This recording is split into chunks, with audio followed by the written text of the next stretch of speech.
ሰላም ጤና ይስጥልን ተመልካቾቻችን እንደምን ዋላችሁ እንደምን አመሻችሁ ከአንከር ሚዲያ ዝግጅት ክፍል ያክብሮት ሰላምታችንን እናቀርባለን። የአብይ አህመድ የደብረ ማርቆሱ ንግግር አሁንም እያነጋገረ ነው። የጥላቻ መልእክት ተደርጎም ተወስዷል። በትግራይና በአማራ ማህበረሰቦች መሃል ጥላቻን ለመዝራት የተጠቀመበት ታሪክ በራሱ አነጋጋሪና አብይ አህመድ አሁንም ኢትዮጵያን መሃል በቀልና ጥላቻ ለመዝራት ያለውን ዓላማና ተልዕኮ የሚያሳይ እንደሆነም ነው በስፋት እየተገለጸ ያለው። ይሄ ንግግር የመጀመሪያው አይደለም። በተለያዩ የኢትዮጵያ አካባቢዎችም ጥላቻን የሚያጎሉ እርስ በርስ ግጭት የሚቀሰቅሱ ንግግሮችን ሲያደርግ እንደነበረ የሚታወስ ነው። በሌላ በኩል የባህር ዳር አንዳንድ መንገዶች በቀድሞ የብአዴን ባለስልጣናት ስም ሊሰየም እንደሆነ እየተገለጸ ነው። ስያሜው የብአዴን ባለስልጣናትን ታሪክ ለማስታወስ እንደሆነ ከደረሰን መረጃ ለማረጋገጥ ተችሏል። በእነዚህና በሌሎች ጉዳዮች ላይ በማተኮር ከህግና ዓለም አቀፍ የሰብአዊ መብት ባለሙያና መምህር ከዶክተር ሰማኝ ገሹ ጋር ቆይታ የምናደርግበትን ዝግጅት ነው ይዘን የቀረብነው። እንድትከታተሉን ግብዣችን ነው። መልካም ጊዜ።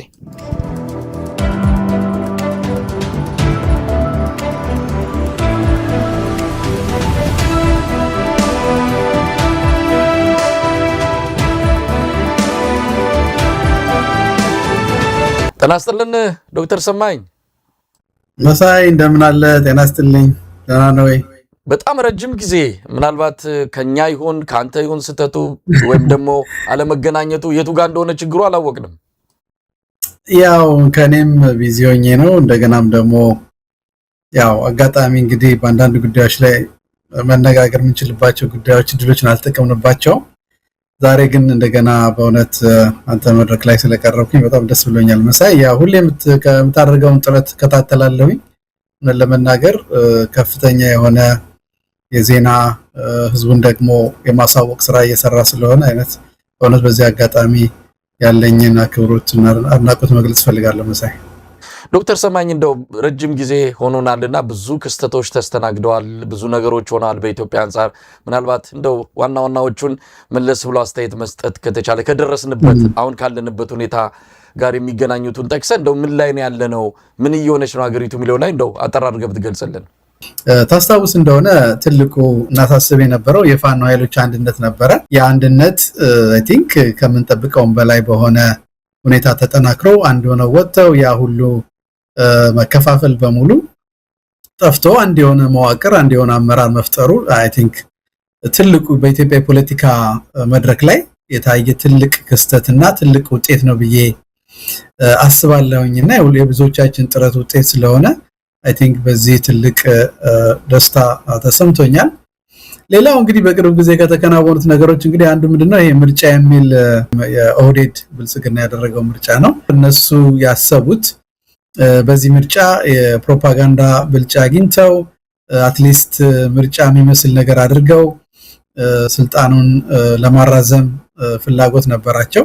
ነገር ግን በዓለም አቀፍ ድርጅቶችም በዓለም አቀፍ ሚዲያም በአገር ውስጥም ባለው ማህበረሰብ መካከል በከፍተኛ ደረጃ ሆነን ለመናገር ድሮ ትሪዝላል ዶክተር መረራ የድሮችን ምርጫዎች ቅርጫ መሆን እንኳን አልቻለም የሚል ነበርና ይሄኛውን አይ ቲንክ ስለ ቅርጫ ማውራት አችልም። ምክንያቱም ቅርጫ አትሊስት የሆነ ደንብ አለው፣ የሆነ ስርዓት አለው። ይሄ በፍጹም በአማራ ክልል ከ95% በላይ ኦሮሚያ ክልልም በዛው ደረጃ በትግራይ ምርጫ አልተካሄደም።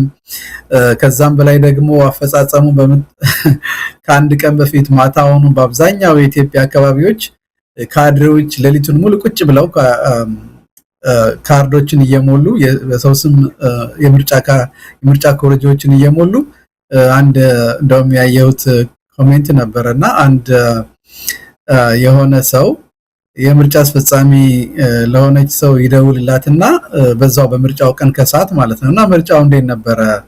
ምክንያቱም በይፋን እንቅስቃሴ ስላለ በአማራ አካባቢ ሲጠይቃት አይ እኛ እኮ ምርጫውን ማታ ጨርሰን ዛሬ ረፍት ላይ ነኝ አለችው። እና በዚህ ደረጃ የተዋረዱበትና ምንም አይነት የፖለቲካ ውጤት ያላገኙበት ምርጫ ነው። ያው ተመረጠን ብለው ሊቀጥሉ ይችላል ይሆናል። ነገር ግን ምንም አይነት የፖለቲካ ማለት ከምርጫው በፊትና ከምርጫው በኋላ እንደውም የበለጠ የፖለቲካ ኪሳራ ያስከተለባቸው ሁኔታ የፈጠረ መሆኑ አንዱ አይ ቲንክ የህዝባዊ ትግሉ ውጤት እንደሆነ ነው ማስበው። ሌላው አሁን ያደረጉት ያለው ይሄ ምክክር የሚባለው ነገርም ውጤት እንደማይኖረው በብዙ አቅጣጫዎች እያየንበት ያለ ሁኔታ ነው ያለው። ምክንያቱም ለሶስት ዓመት አጀንዳ የሰበሰቡ ሰዎች በ3 ሳምንት ተወያይተው መፍትሄ ሊፈልጉ ማለት በአጠቃላይ የካድሬ ስብስብ ተሰብስበው በኢትዮጵያን የፖለቲካ ጥያቄዎች ምንም አይነት የፖለቲካ ኃይሎች ተሳትፎ በሌለበት ሁኔታ የሚያደርጉት እንቅስቃሴ ምንም ውጤት አይኖረው እና እንደማይኖረው የታወቀ ነገር ነው። ይሄም ያው ህዝባዊ ትግሉ የደረሰበት ሁኔታ ያሳያል። ሌላው እንግዲህ ትልቁን የማስበውና አሁንም አይ ቲንክ መጠናከር ይኖርበታል የማስበው በተለያዩ የፖለቲካ ኃይሎች መካከል ያለው ልዩነት እየጠበበ መጥቷል። ቢያንስ ፊት ለፊት ወደ ኋላ የምናነሳው ነው አብይ አህመድ ትልቁ በስልጣን ላይ ለመቆየት የሚያስበው በኢትዮጵያ ማህበረሰብና የፖለቲካ ኃይሎች መካከል ልዩነትን በመፍጠር ጥላቻን በመፍጠር በመከፋፈል ስልጣን ላይ በብዙ መልኩ እየተቀየረ ያለ ሁኔታ ነው ያለው። አትሊስት እነዚህ የተለያዩ የፖለቲካ ኃይሎች መቀራረብን የፈጠሩበት ሁኔታ አለ። ቢያንስ ግን አብይ አህመድ በቆፈረው ወጥመድ ውስጥ ከመግባት እየተቆጠቡ አንዱ በሌላው ላይ የሆነ አሉታዊ የሆነ ፕሮፓጋንዳ ወይም ደግሞ አስተያየት ከመስጠት ተቆጥበው እንደውም በአንዳንድ መልኩ የትብብርና አብሮ የመስራት ሁኔታዎችን እያየንበት ያለ መሆኑ አይ ቲንክ ትልቅ ድል ነው ብዬ አስባለሁ። ለትግሉ አንድ የሆነ አይ ቲንክ አዲስ ምዕራፍ ነው ብዬ አስባለሁ። ምክንያቱም እንደምታውቀው በኢትዮጵያ የፖለቲካ ሁኔታ ውስጥ ትልቁ የኢትዮጵያ የፖለቲካ ለውጥ የሚያዘገየውና ከፍተኛ የሆነ ችግር ውስጥ የሚያስገባው የዚህ የአምባገነኖች ብርታት ወይም ኃይል አይደለም። በተለይ በተቃዋሚ ደረጃ ያሉ የፖለቲካ ኃይሎች አለመተባበር ነው እና ያንን ነገር አሁን በተወሰነ ደረጃ እየተሰበረ ብዙ ማህበረሰብ ክፍሎች እየተረዱት የመጡ ይመስለኛል። ምንድነው ብዙ ጊዜ የብዙ ሰዎች ችግር ምንድነው በእነዚህ ማህበረሰቦች ወይም የፖለቲካ ኃይሎች መካከል የፖለቲካ ልዩነት መኖሩ ሀቅ ነው። ነገር ግን እነዚህን የፖለቲካ ጥያቄዎችን የምንፈታባቸውን ሁኔታዎችና አማራጮች አካሄዶችን መዘርጋት እንጂ ዋናውን ጠላት ወይም ደግሞ ከአብይ አህመድ የከፋ ጠላት በአሁኑ ሰዓት ለማንኛውም የህብረተሰብ ክፍል የለም። ለአማራ በለው፣ ለኦሮሞ በለው፣ ለትግራይ በለው፣ ለሌላውም ማህበረሰብ ከአብይ አህመድ የከፋ ጠላት ስለሌለው በዚህ ጠላት ወይም ደግሞ በአብይ አህመድ ላይ መተባበር ግዴታ ነው። አብይ አህመድን ማስወገድ ብቻ አይደለም፣ ቀጣዩ የፖለቲካ ሽግግርም ለኢትዮጵያ ተስፋ የሚያመጣ ሰላምን የሚያመጣ እውነተኛ የሆነ ልማትን ለኢትዮጵያ የሚያመጣ ዲሞክራሲያዊ ሂደትን ማስጀመር የሚችል የተለያዩ የፖለቲካ ጥያቄዎቻችንን በጋራና በአንድነት መልስ በሁኔታ የሚፈጥረው እንዲህ አይነት መቀራረቦች ሲሆኑ ነውና እኔ አንዱ ያየሁት ለውጥ ይሄ ነው። ይሄ መጠናከር አለበት። ምናልባት ወደ ኋላም ይሄን ነገር ማሳሰቢያው መግለጽ አለብን። ሌላው እንደምታውቀው የአፍሪካ ቀንድ ሁኔታ የፖለቲካ አሰላለፍ እውነት ለመናገር ለትግሉ በሚረዳ ደረጃ እየተለወጠ ነው ያለው። አብይ አህመድ ያው የፖለቲካ ብቃቱ ምንም እንኳን ተንኮል ምንም እንኳን ጥላቻ የተሞላ ሰው ቢሆንም ያለውን የምስራቅ አፍሪካን የፖለቲካ ሁኔታ እንኳን በደንብ ተገንዝቦ ምናልባት ስልጣን ላይ ለመቆየት የሚያስችለው ሁኔታ መረዳትና ማድረግ የማይችል ሰው ሆኖ የምታየው ከጠቅላላ ከአፍሪካ ቀንድ ሀገሮች በሙሉ ተጣልቷል ማለት ይችላል። ኤርትራ ጋር ያለው ነገር እንደምታውቀው ያለበት ሁኔታ አለ። በተለይ አሁን ደግሞ ከሱዳን ጋር ከግብጽ ጋር ከሌሎችም ሀገሮች ጋር ያለው ሁኔታ አይ ቲንክ በተለይ ደግሞ የለውጥ ኃይሎች ወይም ደግሞ የተቃዋሚ የፖለቲካ ኃይሎች እኔ እንግዲህ ሁሌም እንደምለው ከማንኛውም ኃይል ጋር መተባበር አለባቸው ብዬ አስባለሁ። አንዳንድ ሰዎች ስጋት አላቸው። ልክ ነው። እውነት ለመናገር አንዳንድ የውጭ ኃይሎች የራሳቸው የፖለቲካ ዓላማ አላቸው። ምንም ጥያቄ የለውም። ነገር ግን እውነት ለመናገር እኛ የኢትዮጵያን ሕዝብ የፖለቲካ ጥያቄ የምናውቅ ከሆነ እኛ የተደራጀን ከሆነ እኛ የራሳችንን ችግር በራሳችን መፍታት የምንችል ከሆነ ሌሎች ኃይሎች በእኛ ውስጥ ገብተው ሊፈጥሩት የሚችሉት ተጽዕኖ በጣም ትንሽ ነው።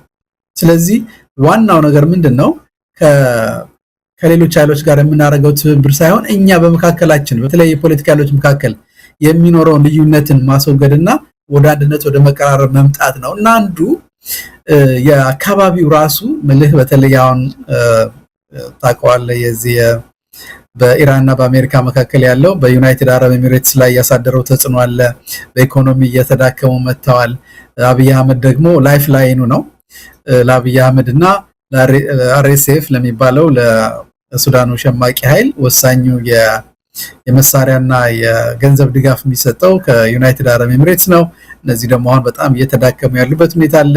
በዚህ ምክንያት አይ ቲንክ እነሱም አሁን ነገሮችን ለማርገብ ከግብፅና ከሱዳን ጋር አብሮ ለመስራት ያሰቡበት ሁኔታ አለና ይሄን በመታይበት ጊዜ እነዚህ በሙሉ ተዳምረው ስታይ ለለውጥ የሚያስፈልጉ ሁኔታዎች በከፍተኛ ደረጃ እየተሟሉ ያሉበት ሁኔታ ነው። በተለይ ደግሞ ትልቁ ነገር ምንድነው ለመናገር በእርግጥ ያሳዝናል። ኢትዮጵያ ውስጥ ያለው የኢኮኖሚ መላሸቅ፣ የኑሮ ውድነት፣ የሰላም መታጣት፣ ወጥቶ መግባት አለመቻል በመታይበት ጊዜ ለመናገር ለውጡ በቃ የለውጥ ፍላጎቱ በጣም ከፍተኛ የሆነ ደረጃ ደርሶ እኔ በቅርብ የመጣ ሰው እንደነገረኝ ከሆነ በቃ በየጊዜው ይሄዳል፣ ግን እንደዚህ ጊዜ ህዝቡ በዚህ ደረጃ ተማሮ በዚህ ደረጃ የለውጥ ፍላጎት ኖሮት አያቅም የሚል ግምገማ ነው የነገረኝና ምንድነው አየ አትሊስት ቀደም ሲል አንዳንድ ሰዎች ከፖለቲካ ነፃ በመሆን የራሳችን ኑሮ እንኖራለን ወይም ደግሞ ያው ምልህ ዞሮ ዞሮ የኛ አንዱ ችግራችን ምንድነው እኛ እስካልተነካን ድረስ በሚል ብዙ ጊዜ ሰው ቆሞ ይመለከታል ሁሉ ነገር ግን አሁን ሁሉም ቤት አንኳኩ። አሁን ሚድል ክላስ የምትለው የህብረተሰብ ክፍል የለም። መካከለኛ ገቢ ያለው የሚባለው ወደ ድህነት አረንቋ ውስጥ ወድቋል። ጥቂቶች ናቸው ምልህ በዘር ተደራጅተው አገሪቷን እየዘረፉ ያሉትና ስልጣኑን የተቆጣጠሩት ጥቂት የፖለቲካ ኃይሎች ናቸው። በተለይ ደግሞ የኦህዴድ ብልጽግና ሰዎች በተለይ አሁን አዲስ አበባ አካባቢ ከፍተኛ የሆነ ምሬት ተፈጥሯል። ዘረኝነቱ ጣሪያ ነክቷል። ምልህ በሁሉም መስኮች በኢኮኖሚ በለው በንግድ አካባቢው በስልጣን አካባቢ በምታይበት ጊዜ በቃ ህዝቡ መግቢያ መውጫ ያጣበት ነው ያለው። አሁን በተለይ ደግሞ ከዚህ ከአይኤምኤፍ እና ከወርልድ ባንክ ጋር በሚያደርገው ስምምነት ምክንያት እና ከነሱ ገንዘብ ለመቀበል በሚል እነሱ ደግሞ ብዙ ጊዜ የታክስ ገቢ እንዲጨምር የዚህ የሶሻል ለማህበራዊ ልማት የሚደረጉ ድጋፎችን እንዲቀንሱ አሁን በቅርብ ያወጡት መግለጫ እንደምታየው ለትላልቅ ፕሮጀክቶች ፋይናንስ ሁሉ አንሰጥም እስከሚል ድረስ ደርሰዋልና ያለው የውጭ ምንዛሬ በከፍተኛ ደረጃ እንትን ብሏል እና የገንዘብ ዋጋ ወርዷል። እና ይሄን ሁሉ በመታይበት ጊዜ ሆነ ለመናገር የኢትዮጵያ ህዝብ ትግል እና የፖለቲካ ኃይሎች ትግል ወደ ውጤት ለመምጣት መባቻ ላይ ያለንበት ሁኔታ ነው ብዬ ነው እኔ ግምገማ የማቀርበው። መሳይ ዶክተር ሰማኸኝ በዚህ በተቃራኒ አሁን አንተ በደንብ በዝርዝር በእያንዳንዱ ሁኔታዎች ያሉትን አጠቃላይ ገጽታዎች የገለጽክበትን አብይ ደግሞ በተቃራኒው ኢትዮጵያ ሰላም ናት፣ በልጽጋለች፣ ኢትዮጵያ አሁን በአሁን ሰዓት ባለው ሁኔታ የሰላሙ ነገርም እየተሻሻለ የመጣበት ነው። በአርባ ምንጭ ሄዶ የተናገረውን ታስታውሳለህ። ኢትዮጵያ አምሮባታል፣ ውጭ ያላችሁም ወደ ሀገር ቤት ተመለሱ፣ እያደገ የሚሄድ ሀገር ነው፣ መታችሁ አብራችሁ ማደግ የምትችሉት። እኛ የጽድቅ ስራ እየሰራን ያለ ነው። በምድር የምንሰራው የጽድቅ ስራ በሰማይም ተመሳሳይ ዋጋ ነው የምናገኘው። እንደዚህ አይነት ንግግሮችን ነው የሚናገረው። የተቆጣጠራቸው መገናኛ ብዙሃን እውነት ለመናገር አንዳንዴ ስለ ኢትዮጵያ ህዝብ ነው ወይ የሚያወሩት? ስለ ኢትዮጵያ ህዝብ ነው ወይ የሚናገሩት? ወይስ ስለ ሌላ ኢትዮጵያ የምትባል ሀገርና ህዝብ አለ እኛ ማናቀው ለማለት እስኪቀረን ድረስ መልእክቱ በዛ ዙሪያ የተቃኘ ነው። ምንም መሬት ላይ በሌለ ሁኔታ ነገሮች እየገፉ መጥተዋል። አሁን እንዲሁ ዝም ብሎ በዲስኮርና በማይጨበጥ ተስፋ የኢትዮጵያን ህዝብ ያሞኙና ያደነዘዙ መቀጠል ማይቻልበት የመጨረሻው ምዕራፍ የተደረሰ ይመስላልና አብይ አህመድ አሁንም ያንን መንገድ ነው የመረጠው። ሰሞኑን ከምርጫው በኋላ የምታያቸው ነገሮች በሙሉ ምርጫውን በቃ አልፈናል፣ መርጣችሁናል፣ ከዚህ በኋላ እኛ እንደነዚህ አይነት ነገሮችን ይዘን መተናል፣ ስለዚህ ከኛ ጋር መጪው ጊዜ ብርሃን ነው የሚል ፕሮፓጋንዳ ነው በስፋት እያሰራጩ ያሉትና ይህንንስ እንዴት ታየዋለህ? ላለፉት 8 ዓመታት ተጠቅመውበታል። ከዚህ በኋላ ያስኬዳቸዋል እንዲህ አይነቱ አካሄድ? እኔ ሆነ ለመናገር የአእምሮ ጤንነቱን ብዙ ጊዜ እጠራጠረዋለሁኝ። አንዳንድ ያየ ናርሲስቲክ ባህሪ ሲኖርህ ሪያሊቲ የሚባለውን እውነትን መቀበል አይችሉም። እንዲህ አይነት ሰዎች እውነታን መቀበል ስለማይችሉ በዛው ጥፋታቸው በዛው ውሸታቸው እነሱ በፈጠሩት ህልማቸውና ቅዠታቸው ውስጥ ነው የሚቀጥሉት እና አብይ አህመድ እንደዛ እያደረገ ነው ያለው። በእርግጥ ያው እንደምታውቀው ለመጀመሪያዎቹ ጥቂት ዓመታት እንዲህ አይነት ፕሮፓጋንዳዎች ለኢትዮጵያ ህዝብነት ለመናገር እንዲህ ተስፋ የሚሰጠው ስለ ኢትዮጵያ የሚያወራ ሰው ስላልነበረ በህወሓት ዘመን የተወሰነ ቤኔፊት ኦፍ ዳውት ተሰጥቶት ነበረ ለውጥ ይመጣል በሚል ማህበረሰቡ በከፍተኛ ደረጃ ሆነን ለመናገር ደግፎታል።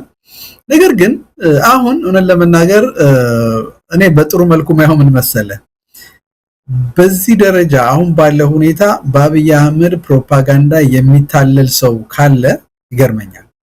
የመታለል ጉዳይ አይደለም። አሁን ማንንም አብይ አህመድ በፕሮፓጋንዳ ሊያሳምን የሚችልበት እድል የለውም። አሁን ምንድነው ዋናው ነገር የጥቅም ጉዳይ ነው። አሁን ያው የዚህ የመቼም የአፍሪካ ፖለቲካም አብዛኛው ችግሩ ምንድነው አንድ የፖለቲካ ኃይል ስልጣን በሚይዝበት ወቅት ከዚህ የፖለቲካ ኃይል ጋራ በመጠጋት ጥቅም እናገኛለን ብለው የሚያስቡ የፖለቲካ ስልጣን ከፖለቲካ ስልጣን ውጭ ምንም አይነት ወይ የዕውቀት ወይ የገንዘብ ወይም ደግሞ ሌላ አይነት አቅም የሌላቸው መኖር የሚችሉት በፓራሳይት የሆኑ ጥገኞች የሆኑ ሰዎች አሉና አሁን አብይ አህመድ ትልቁ እየኖረ ያለው በየትኛውም አካባቢ በምታይበት ጊዜ እንዲህ አይነት ጥገኛ ሰዎችን ፈጥረዋል። በአጠቃላይ በዚህ የካድሬው ዓለም በሙሉ እየኖረ ያለው ምንድነው እንደ ደመጣጮች ናቸው። በዛ ደረጃ እየኖሩ ያሉ ሰዎች ናቸው። ከዛ ውጭ እንግዲህ ምናልባት አንዳንድ የፖለቲካ ተንታኞች እንደሚሉት ወይ ደግሞ አእምሯቸውን ለሌላ ያከራዩ ሰዎች መሆን አለባቸው እንጂ እውነት ለመናገር አሁን ባለው በኢትዮጵያ ሁኔታ አብይ አህመድ የሚለው ብልጽግና ሰላም አንድነት መጥቷል ብሎ የሚያምን ሰው ካለ እኔ ምልህ የሆነ ወይ የራሱ ችግር አለ። በተለይ አንዳንድ በዚህ ዲያስፖራ አካባቢ ያሉ ሰዎች አንዳንድ ችግራቸው ምንድነው መሰለ አሁን አዲስ አበባ እየሄዱ በትክክል ማህበረሰቡ ያለበት ሁኔታ ሳይረዱ የዚህ አብይ አህመድን ምንድነው መናፈሻዎች ጎብኝተው ይመጡና ለውጥ አለ የሚል አይነት ነገር ስሜት ያንጸባርቁ ይችሉ ይሆናል። ነገር ግን የአዲስ አበባን ህዝብ ግን ብትጠይቀው ስለ ኮሪደር ማውራትን መስማትም አይፈልግም። ቅርሱን ያወደሙት ለዘመናት ከኖረበት ቤት ነው ያፈናቀሉት። በአጠቃላይ ማህበረሰቡን ነው የለያዩት። ምልህ እነሱን አፈናቅለው ደግሞ ለራሳቸው ሰዎች ለኔ የሚሉ ሰዎች ነው የሰጡትና በከፍተኛ ደረጃ በኑሮ ውድነት የተሰቃየ ያለ ማህበረሰብ ስለሆነ እኔ እውነት ለመናገር በእርግጥ በየጊዜው አብይ አህመድ የሚለውን ውሸት የሚያቀርበውን አስመሳይነቱን ማጋለጥ በጣም አስፈላጊ ነገር ነው። ነገር ግን እውነት ለመናገር በዚህ ደረጃ አብይ አህመድ ተሰሚነት ኖሮት ያለውን የፖለቲካ ትግልና እንቅስቃሴ ላይ ተጽዕኖ ሊያሳድር የሚችል የፕሮፓጋንዳ ስራ ይሰራል ብዬ አላስብም። ምናልባት የተወሰነ ተጽዕኖ ሊያሳድር ይችል የነበረው ምንድነው ለምሳሌ ያካሄድ ለውጥ ቢኖረው ምልህ አንዳንድ ለውጦች ለምሳሌ ለውጥ የሚመስሉ ነገሮችን ቢያደርግ ወይም ደግሞ ቢያስመስል አንድ ቀን ምልህ አብይ አህመድ አንድ ቀን ስለ ሰዎች መሞት አውርቶ አያውቅም። ስለ ኢትዮጵያ ህዝብ ስቃይ ሰላም መታጣት አውርቶ አያውቅም። ስለ ኑሮ ውድነት ማውራት አይፈልግም።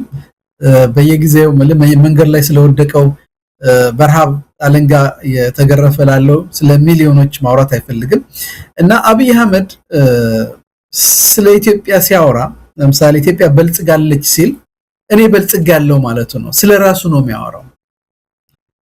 ኢትዮጵያ እንዲህ ትሆናለች ወይ ደግሞ ለምሳሌ ኢትዮጵያ ውስጥ ያለው ሁኔታ አለመረጋጋት ያመጣል ወይም ችግር ያመጣል ሲል ነው እኔ ከስልጣኔ ልለቀ እችላለሁ እያለ ነውና ራሳቸው ደሴት ፈጥረው ከዛ ተጠቃሚ የሆኑ ሰዎች የሚያደርጉት እንቅስቃሴ ካልሆነ በስተቀር ሆነ ለመናገር የመንግስት ሚዲያም የሚከታተል ሰው አቁሟል። እንደምታውቀው አሁን ሶሻል ሚዲያ ተደራሽነት በጣም ከፍተኛ ነው።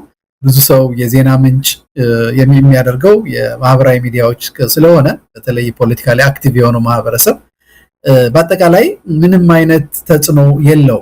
ምናልባት አየህ ለምሳሌ ድሮ በህወሓት ዘመን ወይም በሌሎች የፖለቲካ ኃይሎች የምናየው ምንድነው አንዳንድ ፕሮፓጋንዳ አካሄዶች ሳይሰሩ ሲቀሩ ተለዋዋጭ የሆነ አካሄድ ይከተላሉ። ለምሳሌ አሁን የፖለቲካ ጥያቄዎችን እንዴት እንመልሳቸው እስኪ ሪል የሆነ ለምሳሌ የፖለቲካ ውይይቶች ለማድረግ አሁን አብይ አህመድ የሚያወራው ስለ ሰላም ሲያወራህ ስለ ምሳሌ ሽፍታ ያለ ነው ተቃዋሚ ኃይሎችን የሚገልጸው ሪል የሆነውን ምልህ ማንም የሚያቀውን የፖለቲካ ጥያቄዎችን መቀበልና ማመን አይፈልግም። አብይ አህመድ ስለ ሰላም ሲያወራህ ወይም ደግሞ በሰላም ችግሮቻችንን እንፍታ ብሎ ሲያወራ ምን እያለህ ነው? እኔ ንጉስ ነኝ፣ ንጉስ ጋር መዋጋት ዋጋ ያስከፍላል፣ ስለዚህ እጅ ስጡ ነው። እናም ያወራው ስለ እጅ መስጠት እንጂ እውነት ስለሆነ የፖለቲካ ውይይት አይደለም።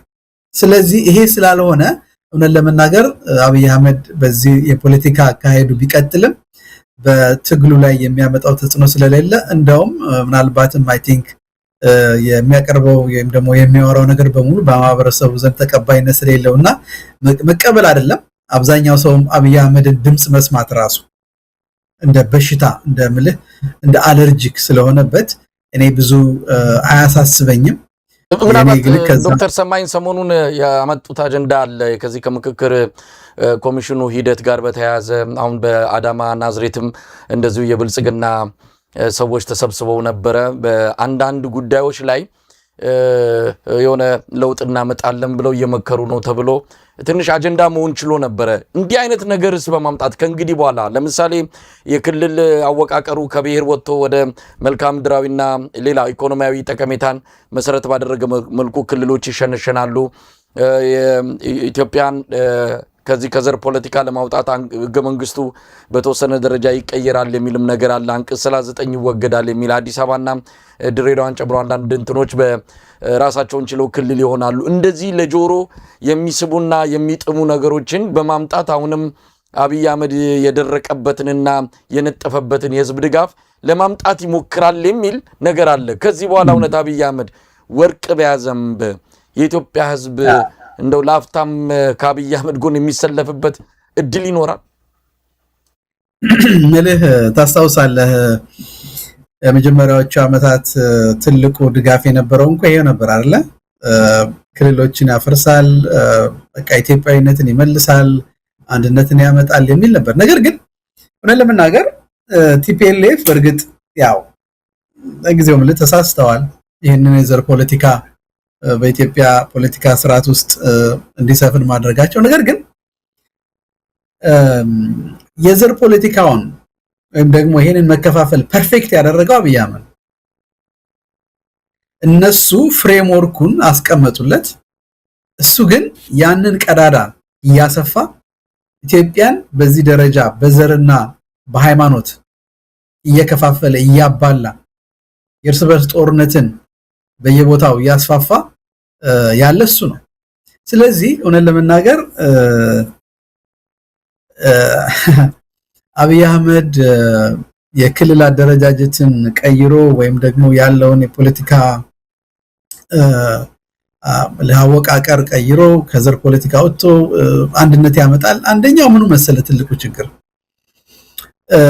አነሰም በዛም ይሄ የፖለቲካ መዋቅር የራሱ በራሱ ለ30 ዓመት በላይ በስራ ላይ የኖረ ከመሆኑ አኳያ የራሱ የሆነ ደጋፊ አፍርቷል፣ የፖለቲካ ኃይሎችን አፍርቷል። እና እንዲህ አይነቱን ነገር ስትቀይረው የምታደርገው ምንድነው? የተለያዩ የፖለቲካ ኃይሎች ማለት ሲባል ሪል የሆኑ የተለያየ የፖለቲካ ዲማንድ ያላቸው የፖለቲካ ኃይሎች በሚያረጉት የድርድር ሂደት የሚመጣ የፖለቲካ ለውጥ ነው። መዋቅራዊ ለውጡ እኔ የምደግፈው ነገር ነው። እኔ የምልህ የመጨረሻ ዲግሪን የሰራሁበት ነው። እንግዲህ ብዙ ጊዜ ካንተም ጋር ከሌሎችም እንግዲህ ነፍሱን ይማረውና ከኢሳት በነበርን ጊዜ ብዙ ጊዜ የምናነሳው የነበረው ነገር ነው። ለውጥ ያስፈልጋል፣ ልክ ነው። ግን ይሄ ለውጥ ግን መምጣት ያለበት አብይ አህመድ ባዘጋጀው ካድሬ በኩል በሚመጣ ውይይት ሊሆን አይችልም።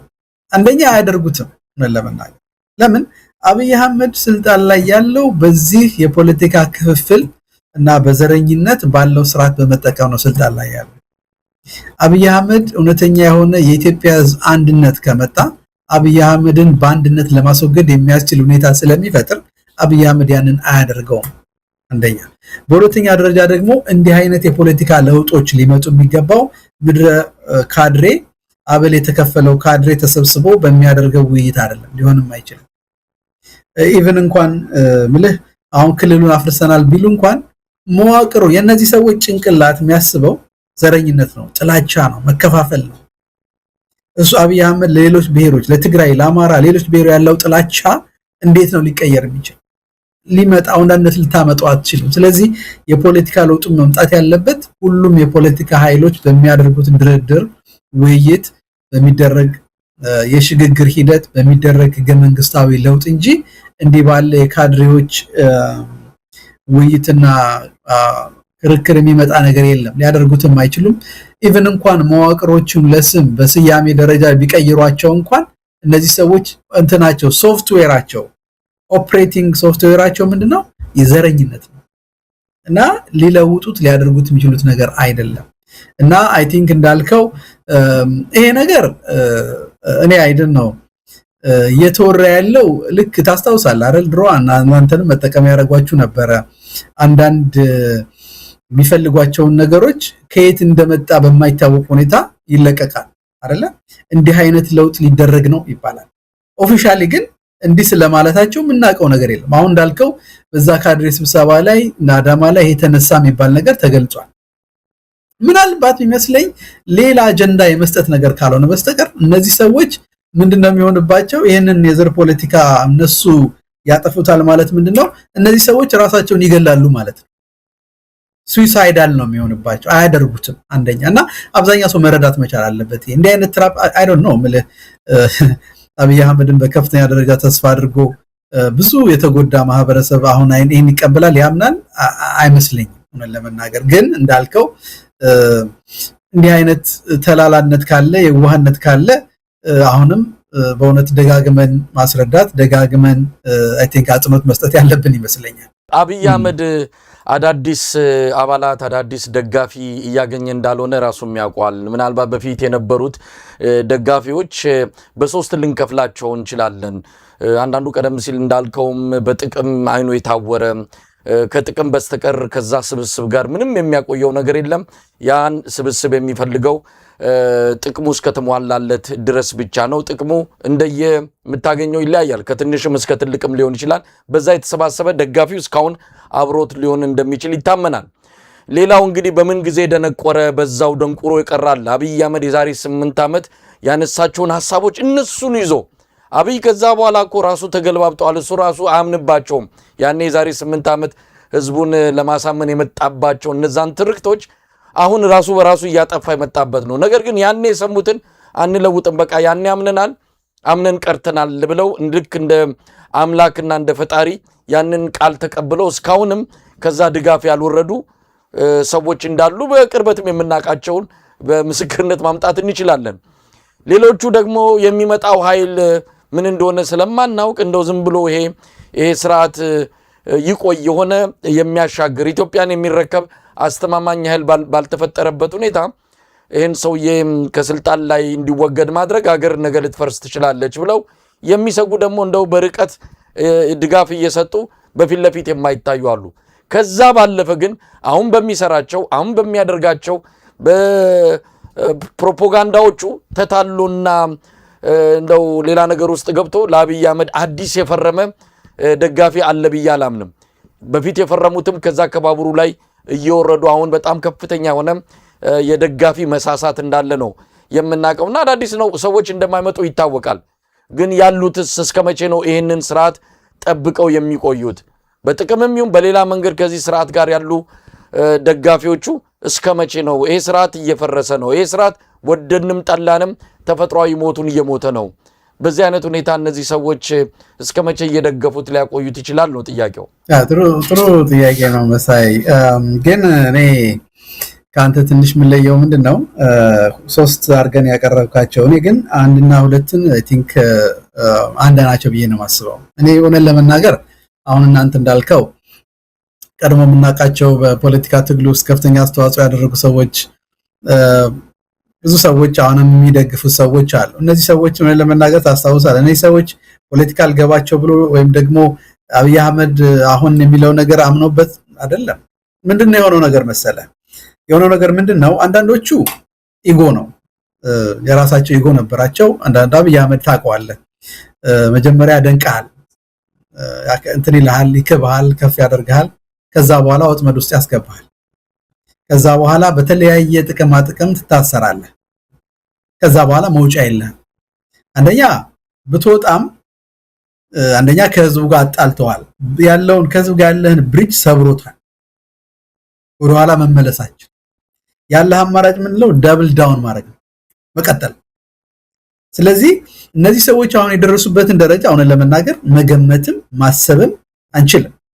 ማለት የሰው ልጅ በዚህ ደረጃ ሊቀየር ሊለወጥ ይችላል ወይ? ማለት ኤክስፐሪመንት ራሱ እንደ ሪሰርች ሁሉ መስራት ያለብን ይመስለኛል። አንዳንዶቹ ለውጥ የሚገርም ነገር ነው። ማለት አሁን እንደ ብርሃኑ ነጋ አይነት ሰዎችን ያው በነበረው የትግል ሂደት የነበረውን ሰው አትሊስት የፖለቲካ አስተሳሰቡ ወይም ደግሞ ብቃት የምንለው ነገር ያለ ይሄ ሰው የፖለቲካው ጠፍቶታል። አይዘር አንዱ ነገር ምንድነው ለመናገር አሁን ወደ ኋላ ላይ ያልተረዳነው ነገር ምንድነው? በተለይ ለዚህ ለሰሜን ማህበረሰብ ያላቸው ጥላቻ ከፍተኛ ነው። በተለይ ለአማራና ለትግራይ ማህበረሰብ ያለው ጥላቻ ከፍተኛ ስለነበረ አሁን አየህ ያንኑ ጥላቻ የሚያራግብለት እና ትንሽ ደግሞ መለስ ዜናዊ ሊሰጡት ያልቻሉትን ስልጣን የሚሰጠው ሰው ስላገኘ ይፈልገውን ስላገኘ በጥቅም የተያዘ እንጂ ደንቁሮ አይደለም ይሄ ሰውዬና ማንንም በለው እኔ ወለን ለመናገር ጋዜጠኛ የሚባሉትም ከእናንተ ጋር የሚሰሩ የነበሩ ሰዎች አሁን እነዚህ ሰዎች የሆነ የአብይ አህመድ ያለውን ቃሉን አምነው አይደለም ያደረጉት። ኖ እሱን አልፈውታል። የተወሰነ ጊዜ እንዳልከው አንተም ሌሎቻችሁም እውነት መስሏችኋል። ብዙ ሰው ተታሏል። በጊዜው የተለያየ ምለኛም ጥርጣሬያችንን በምንገልጽበት ጊዜ ብዙ ሰዎች አልተቀበሉም ነበር። አዝናለሁ። ብዙ ጊዜ የኛ ፖለቲካ ያው ካለፈ በኋላ ነው የምናውቀው። ጅብ ከሄደ በኋላ ነው የምንጮኸው። አልፏል። ግን አሁን እነዚህ ሰዎች አሁን ያለውን የፖለቲካ ሁኔታ ተረድተው አብይ አህመድ ያኔ የተናገረው ነገር ይፈጽማል ብለው አምኖ አይደለም ያደርጉት። እነዚህ ሰዎች ኦሬዲ ከህዝብ ተነጥለዋል፣ ተለይተዋል፣ በጥቅም ተይዘዋል። ምናልባት አሁን አንዱ ድክመታችን ምንድነው? እነዚህ ሰዎች ያገኙትን ጥቅም ኮራፕትድ የሆነ ጥቅም ተከታትለን ማጋለጥ ስላልቻለን ነው እንጂ እነዚህ ሰዎች በስማቸው የተሰጣቸው ቤት ሊሆን ይችላል፣ መሬት ሊሆን ይችላል፣ ጥቅም ሊሆን ይችላል። ያንዳንዱ ነገር ብናጣራው ከጀርባቸው ብዙ ነገር ነው ያለው። እነ ፕሮፌሰር አለማየሁ አሁን አዲስ አበባ እንትን የሚለው በሌላው በዚህ ጥሮታ ወጥቶ ሄዶ አዲስ አበባ ላይ ፈርስት ክላስ ኑሮ የሚኖረው በማን ገንዘብ ነው? በታክስ በኢትዮጵያ ደም ነው አይደለም የሚኖረው። እና እንዲህ አይነት የኑሮ ሁኔታ ሲመቻችል የምታረገው ነገር ነውና ምንድነው ምለው በአሁኑ ጊዜ በተለይ የፖለቲካ ንቃት ኖሯቸውና በጊዜው የፖለቲካ ለውጥ ይኖራ መጥቷል ብለው አስበው የነበሩ ሰዎች አሁን የቀጠሉት አሁንም ያን ነገር አምነውበት ነው የሚለውን እንደምታውቀው መደበኛ የምንለው ሬጉላር የሆነ የፖለቲካ እንኳን ዕውቀቱ የሌለው ሰው እንኳን አብይ አህመድን ተረድቶ በቃ አለየው ባለበት ዘመን እነዚህ ሰዎች በተለያዩ ግራና ቀኝ ማየት የሚችሉ ማሰላሰል ማሰብ የሚችሉ ሰዎች ይሄን ሳይረዱ ቀርቷል። የጥቅም ጉዳይ ነው። ስለዚህ አንድና ሁለትን ለያይቻላያቸውም እነዚህ ደግሞ እንግዲህ ምንድነው ይሄ የሚቀየረው አዘኝነው ዘዴ ታውቀዋለህ። ያው የትግሉ ነው የትግሉ ሂደት መቀጠል ነው። እነዚህ ሰዎች እየተራገፉ ይመጣሉ። ምክንያቱም የተራሳፈሩበት መርከብ እንደሚሰምጥ ካወቁ በየፌርማታው እየዘለሉ መውረዳቸው አይቀርም። ያንን ነው የምናየው። ስለዚህ ህዝባዊ ትግሉ ማጠናከር ነው።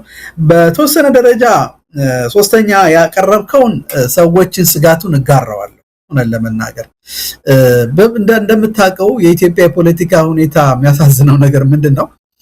በጣም የሚገርምም ነገር ምንድነው? ኢትዮጵያ ፖለቲካ ውስጥ ሁሌም የፖለቲካ ለውጥ ሲደረግ ከቀደመው የባሰ ነው እና ለምሳሌ ኃይለ ሥላሴን የጠሉ ሰዎች ደርግ ላይ ነው የወደቁት። ደርግን የጠሉ ሰዎች ወያኔ ላይ ነው የወደቁት። ህወሓትን የጠሉ ሰዎች አብይ አህመድ ላይ ነው የወደቁት እና እነዚህ ሰዎች ይህንን የፖለቲካ ሂደት ተረድተው አሁንስ ደግሞ የባሰ ቢመጣ ብለው ቢሰጉ አይገርመኝም። እውነት ለመናገር በተወሰነ ደረጃ ይህን ስጋት እጋራዋለሁ። ነገር ግን ምንድነው መፍትሄው ነው? አሁን ምንድነው ይሄ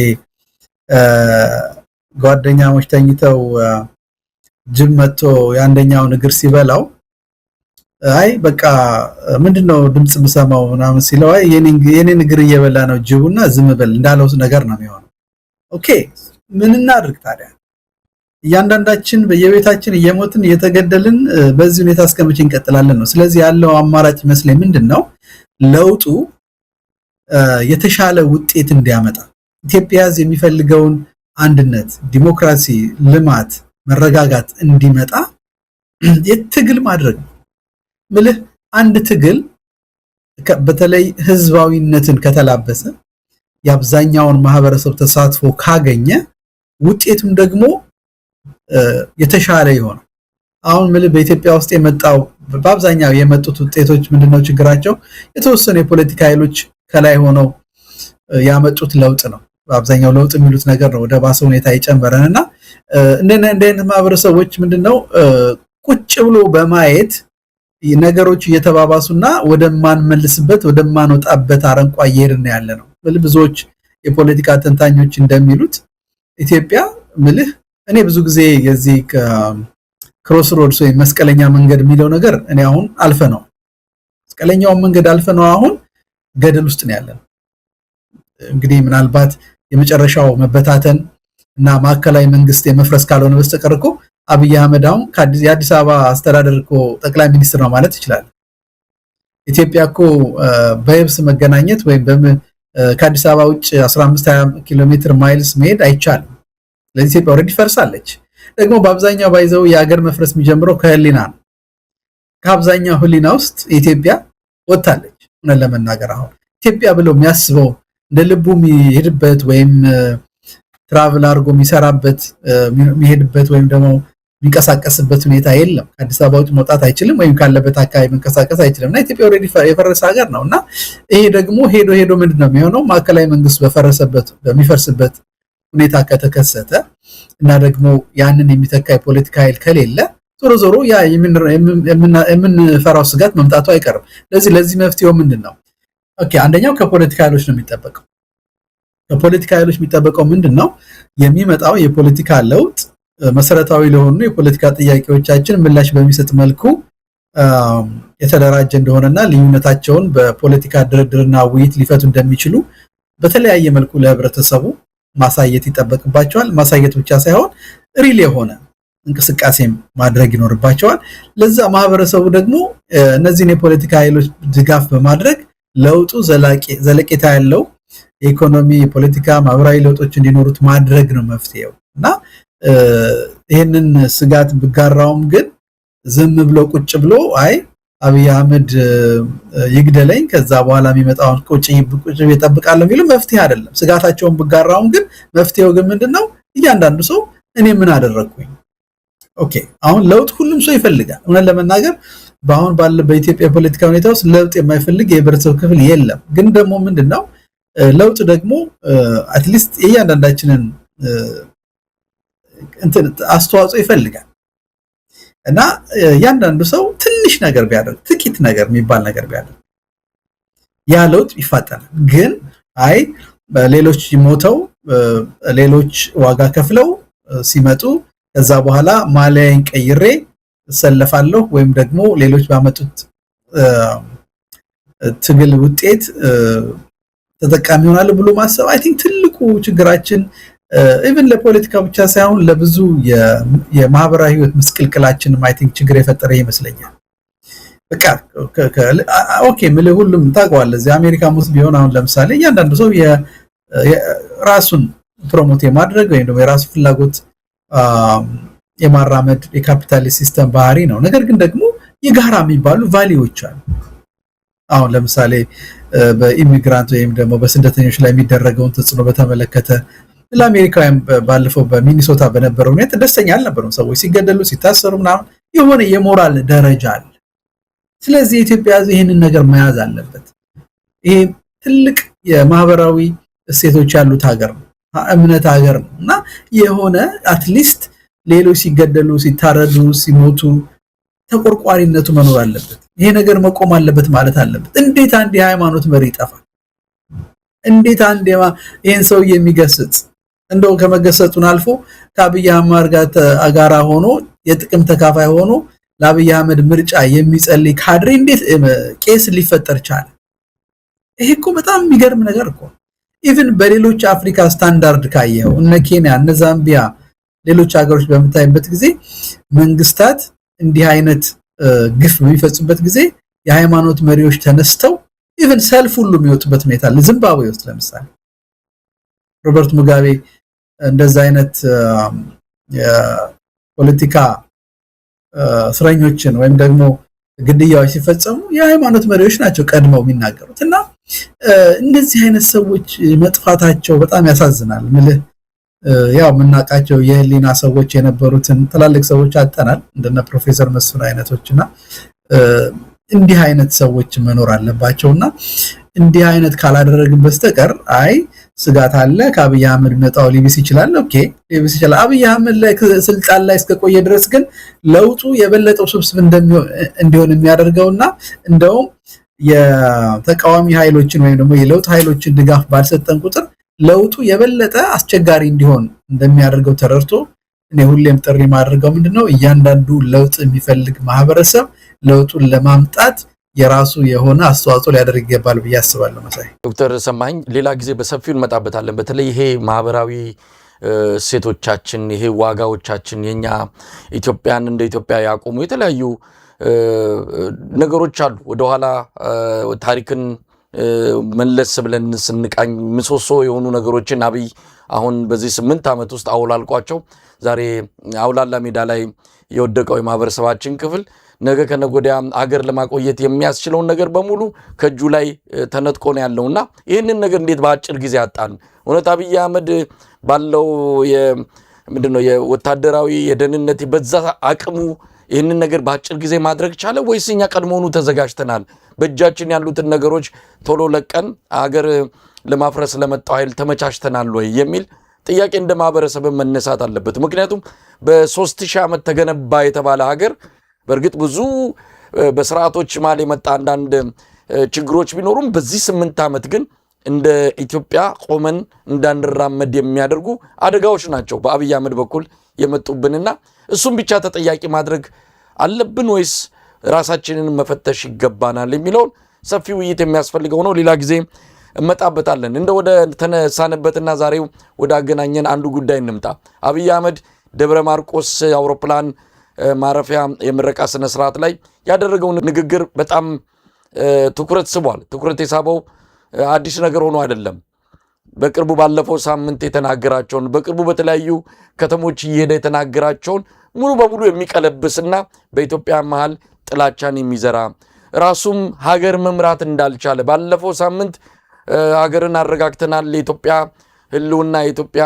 ሉዓላዊነት ቅንጣት ታክል አያሰጋንም የሚል ሰው ደጀንና አሊዶሮ አካባቢ ሽፍቶች እየተንቀሳቀሱ ሰላም እየነሱን ነው የሚለው የማቃት አገር የማስተዳደር አለመቻሉን ያመነበት ንግግርም ተደርጎ የተወሰደበት ነው በአጠቃላይ ግን ከዚህ ከጥላቻው ንግግር እንጀምር ምን ማለት ነው በትግራይና በአማራ ማህበረሰቦች መሃል ምናልባት ችግር ይፈጥራል ብሎ ያመነበትን አንድ ታሪክ መዞ ነው ንግግር ያደረገውና ከዚህ አንፃር እንዴት ማለት ይቻላል ሰውየው በየቦታው ያደርገዋል አሁንም ደግሞታል ከዛ ውጭ ያለው አማራጭ ኢትዮጵያን አይጠቅምም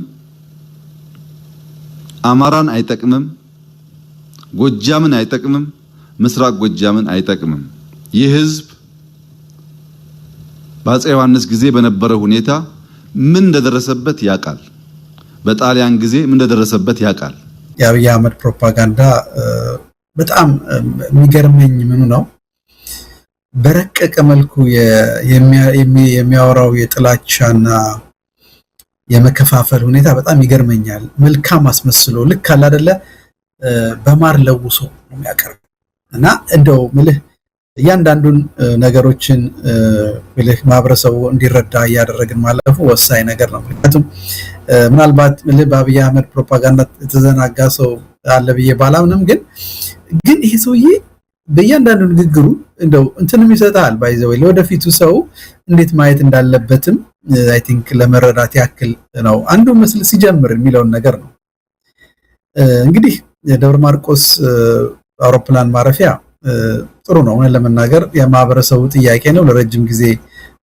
ደብረ ማርቆስ አውሮፕላን ማረፊያ ረጅም ጊዜ የነበረው አካባቢ ስለሆነ የሳያንሰው ነው ይሄንን ያደረገው ነገር ግን አንዱ አብይ አህመድ በዚህ ደረጃ መምጣት የፈለገው ምንድነው?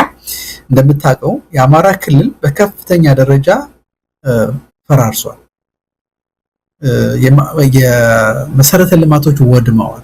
አብይ አህመድ በድሮን እና ላለፉት 3 ዓመታት ባደረገው ዘመቻ ትምህርት ቤቶች ፈርሰዋል፣ ሆስፒታሎች ፈርሰዋል፣ ማህበራዊ ልማት የለም። በአጠቃላይ አማራ ክልል ውስጥ ምንም አይነት ፕሮጀክት የለም። ስለዚህ አሁን እችን አንድ አውሮፕላን ማረፊያ ሰርቶ ለፕሮፓጋንዳ የአማራ ህዝብ እየሰራ እንደማስመሰል ለአማራ ህዝብ እያደረገ እንደሆነ ለማስመሰል የአውሮፕላን ግንባታ በምታይበት ጊዜ እውነት ለመናገር ያው በሌሎች አካባቢዎች ምሳሌ በኦሮሚያ እየተሰራ ካለው ጋር በምታይበት ጊዜ አማራ ውስጥ ምንም ነገር የለም። ግን ምንድነው ዓላማው? እችን አንድ ነገር በማሳየት ማህበረሰቡ እየተሰራልኝ ነው ብሎ እንዲያምን ለማድረግ ነውና አንዱ ይሄ ነው መረዳት ያለው። ሌላው እኔ በጣም የአማራ ህዝብ ትልቁ አይ ቲንክ በጣም ነቀርሳ ብዬ ማስበው ተመስገን ጥሩነህ ነውና ስለዚህ ሰውዬ ሲያወራ ስሰማው አብይ አህመድ ልክ አማራ የስልጣን ተጋሪ እንደሆነ እና የኢትዮጵያ ምክትል ጠቅላይ ሚኒስትር እንደሆነ አድርጎ አቀረበው። ባይ ዘ ወይ ተመስገን ጥሩነህ በተግባር ምክትል ጠቅላይ ሚኒስትር አይደለም። በምንም አይነት ዋና በሚባሉ ውሳኔዎች ውስጥ አይሳተፍም፣ አይካፈልም። ስለዚህ የአማራ ህዝብ ከፖለቲካ ውሳኔዎች ውጭ ነው። የተመስገን ጥሩነህ ሮል ምንድነው? በየክልሉ እየሄዱ ጉብኝት ማድረግ ብቻ ነው። እናስባለሁ መሰለ ተመስገን ጥሩነህ ኦፊስ የለውም ብዬ አስባለሁ። እኔ ኦፊስ ገብቶ ይሰራል ብዬ አላስብም። ምክንያቱም አትሊስት በየ3-4 ቀኑ አማራ ክልል ነው ያለው እና ምንም አይነት አብይ አህመድ ዋና የሚባሉ የፖለቲካ ውሳኔዎችም ስራዎች ላይ ኢንቮልቭ ያደርገው። ነገር ግን እዚህ ላይ ምን ሊያደርግ ይፈልጋል? አዚፍ የአማራ ክልል ስልጣን እንዳለው ወይም ደግሞ እንደተወከለ ሊያስመስል ነው ይፈልገውና ይሄም አንዱ መረዳት ያለብን ነገር ነው። አንዱ የሚገርመኝ ነገር ምንድነው? አብይ አህመድ ስለ እውነት ሲያወራ ይገርመኛል። የውሸት አባት ነው ልክ እንደ ሰይጣን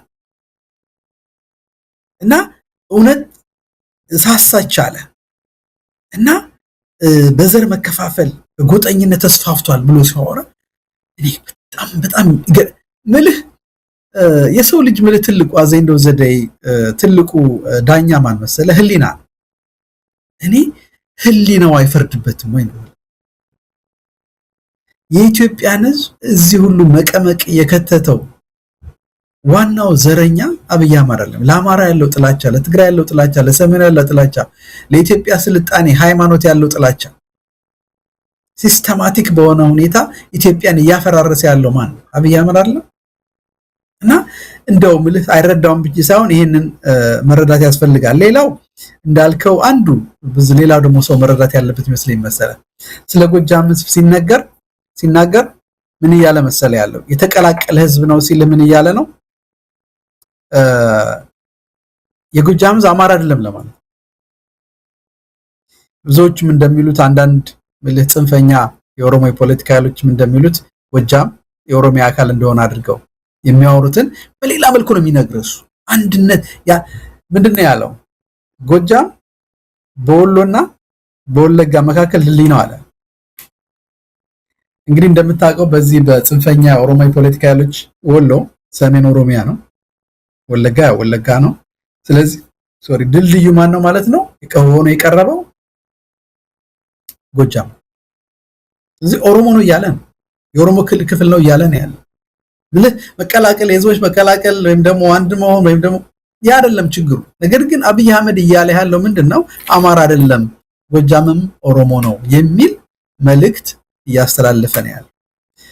አንዱ ነው እና ሌላው ደግሞ ኦኬ ለምንድነው አትሊስት መገለጽ ካለበት ለምሳሌ ጎጃም የሚታወቀው በአዲስ አበባና ወይም ደግሞ በሸዋና በጎንደር መካከል ያለ አካባቢ ጎንደርንና ሰሜኑንና መሃል ሀገርን የሚያገናኝ ነው ቢለውስ አይፈልግማ። ለምን? ያን አይነት የፖለቲካ አንድነት ወይም ደግሞ ልዩነትን እንዲጠብ ስለማይፈልግ ያንን ለማድረግ ነው የፈለገው። ሌላው ቅድም እንዳልከው አሁን አንዱ አብይ አህመድ እየሰራበት ያለው ነገር ምንድነው? በተለይ በትግራይና በአማራ የፖለቲካ ኃይሎች መካከል የተፈጠረው መቀራረብና አብይ አህመድ እርስ በርሳቸው ተዋክተው እነሱ ሲዳከሙ በተለይ ኤርትራንም ጨምሮ አጠፋቸዋለሁ ብሎ ያሰበው ነገር ፈርሶበታል። በቅርብ ለአርበኛ ዘመነ ካሴ እንዳለው ይሄ እንትኑ ስልታቸው ከስፎ ምንድነው አየ አንዱ ትልቁ ድክመታችን ብዬ ማስበው ምንድነው በርግጥ የአማራ ህዝብ ባለፈው 30 ዓመታት በመዋቅር በተፈጠረ ህገ መንግስታዊ መዋቅር ተጎድቷል። ጨቋይ ነው ተብሎ እውነት ለመናገር በህወሓት ኃይሎች የተፈጠረው ነገር በጣም ከፍተኛ ነው። ነገር ግን ከአብይ አህመድ የከፋ ግን ጠላት የለውም አሁን የአማራ ህዝብ። አንዳንድ ሰዎች ከሌሎች ኃይሎች ጋር መተባበሩ እንደ ስጋት ያዩታል። ስጋታቸው ይገባኛል።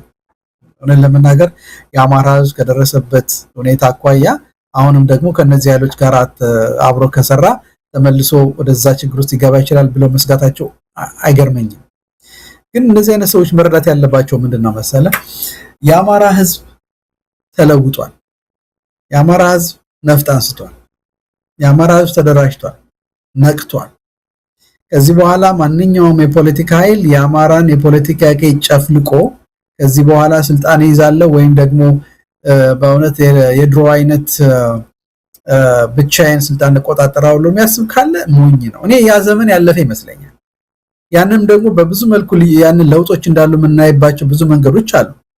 ድሮ ታስታውሳለህ ነፍጠኛ ማለት አማራ ማለት ወይም ደግሞ አማራን ጥላቻ የፖለቲካ ሀሁ መፍቻ ነበር አይደለ? አሁን ያ የለም። አሁን ለምን? የአማራ ስለተደራጀ ነው፣ ስለተነሳ ነው፣ ካውንተር ፕሮፓጋንዳ ስላደረገ ነው። እና የአማራ ህዝብ እንደድሮ ከዚህ በኋላ ስልጣኑን አስረክቦ ለማንም ወደ ቤቱ ይገባል የሚል ስጋት እኔ በጣም ማሰብ ያለባቸው እነዚህ ሰዎች ይመስለኛል። አማራ ህዝብ በታሪክም በለው በህዝብ ብዛትም በለው በተማረ ህዝብም በለው በኢኮኖሚም በለው ከፍተኛ ነው። ይሄንን ሊያደራጅ የሚችል የፖለቲካ ኃይል ተፈጥሯል። አሁን ፋኖ ኃይል ማለት ነው።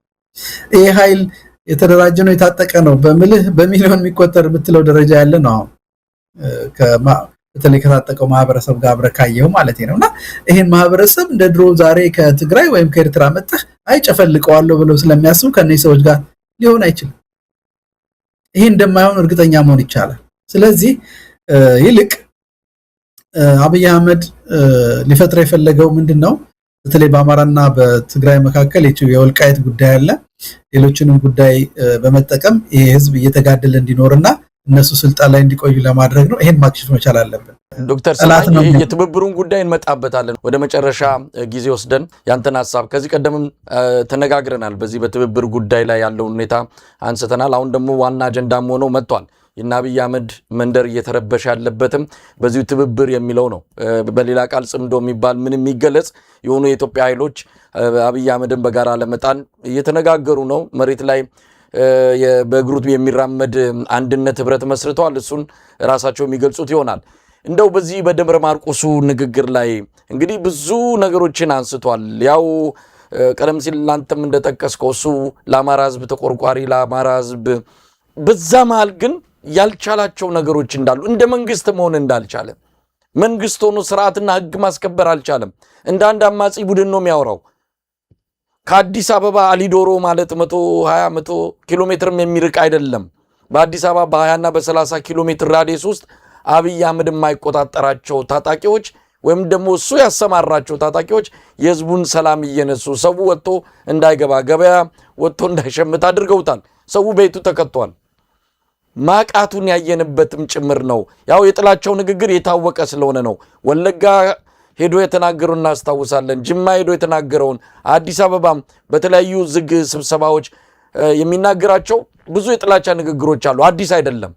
ግን ለምን አሁን ላይ ለምን በዚህ መልኩ ምርጫ ካደረገ ማግስት በኋላ ምክክር ነው ብሎ ደግሞ አዲስ አበባ ላይ 4000 ሰው ከጠራ በኋላ እንዲህ አይነት ንግግር ማድረግ ለምን አስፈለገ ነው?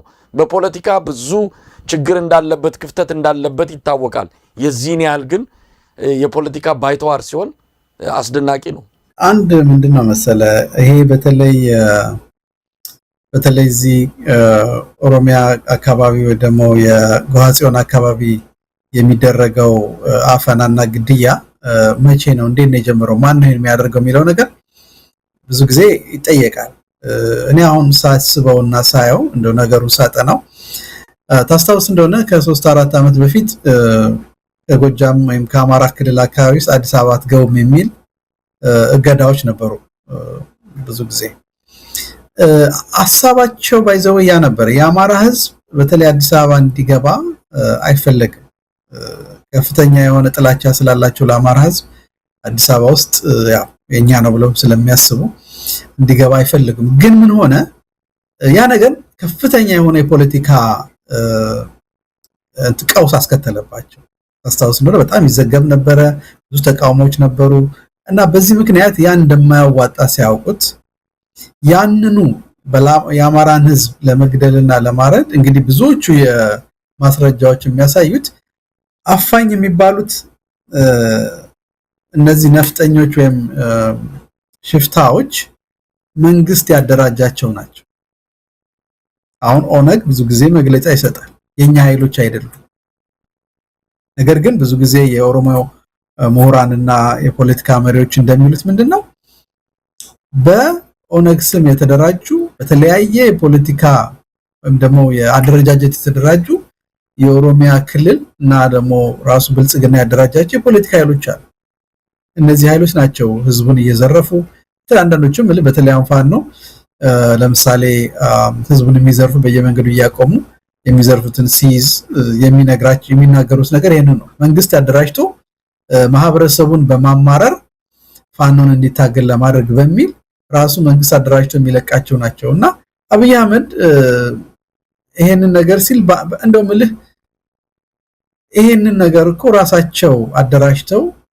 ማህበረሰቡን ያስገደሉ ያሉበት ሁኔታ ነው ያለውና ይሄንን ነገር መለወጥ የሚችልበት አቅም አለው ይችላል ለመናገር ማዘዝ ይችላል እዛ አካባቢ እኮ መከላከያ አለ እኮ የኦሮሞ ልዩ ኃይል የሚባለው አለ ነገር ግን እነዚህ ኃይሎች ሄደው ህብረተሰቡ እንዲያድኑ አይፈቀድላቸው ብዙ ጊዜ የሚሉት ምንድነው አልታዘዝንም ነው የሚሉት አይፈለግም ስለዚህ አብይ አህመድ የአማራን ህዝብ እልቂት ግድያ ይፈልገዋል ለምን በኔ ግምት አብይ አህመድ ለአማራ ህዝብ ስር የሰደደ ጥላቻ አለው ለአማራ ህዝብ ታሪክ ለአማራ ህዝብ ሃይማኖት ለአማራ ህዝብ ቫልዩስ ጥላቻ አለው ስለዚህ ይህ ህዝብ ደግሞ ስልጣኑን ያሳጣኛል ብሎ ስለሚሰጋ ይህ ህዝብ እየታረደ እየተሳደደ በድህነት አረንቋ ውስጥ እንዲኖር በበሽታ አረንቋ ውስጥ እንዲኖር የሚፈልግ ስለሆነ አይ ቲንክ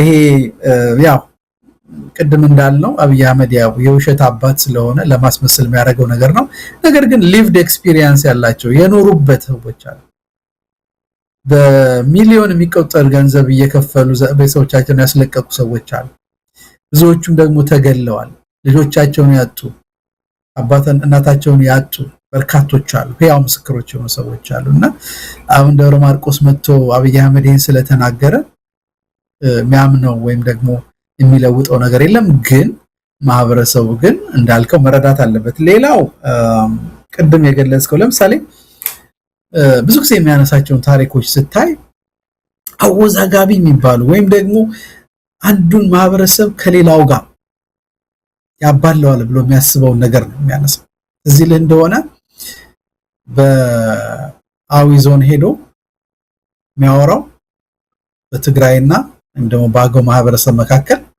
ያለውን ልዩነት ነው በአክሱምና በላሊበላ መካከል ያለውን ልዩነት ነው የሚነግረው አሁን ዛሬ መጥቶ እንን ለመናገር የአማራ ህዝብ ብዙ ታሪክ አለው የጎጃም ህዝብ ብዙ ታሪክ አለው ያነሳው ግን ማንን ነው የአፄ ዮሐንስ ታሪክ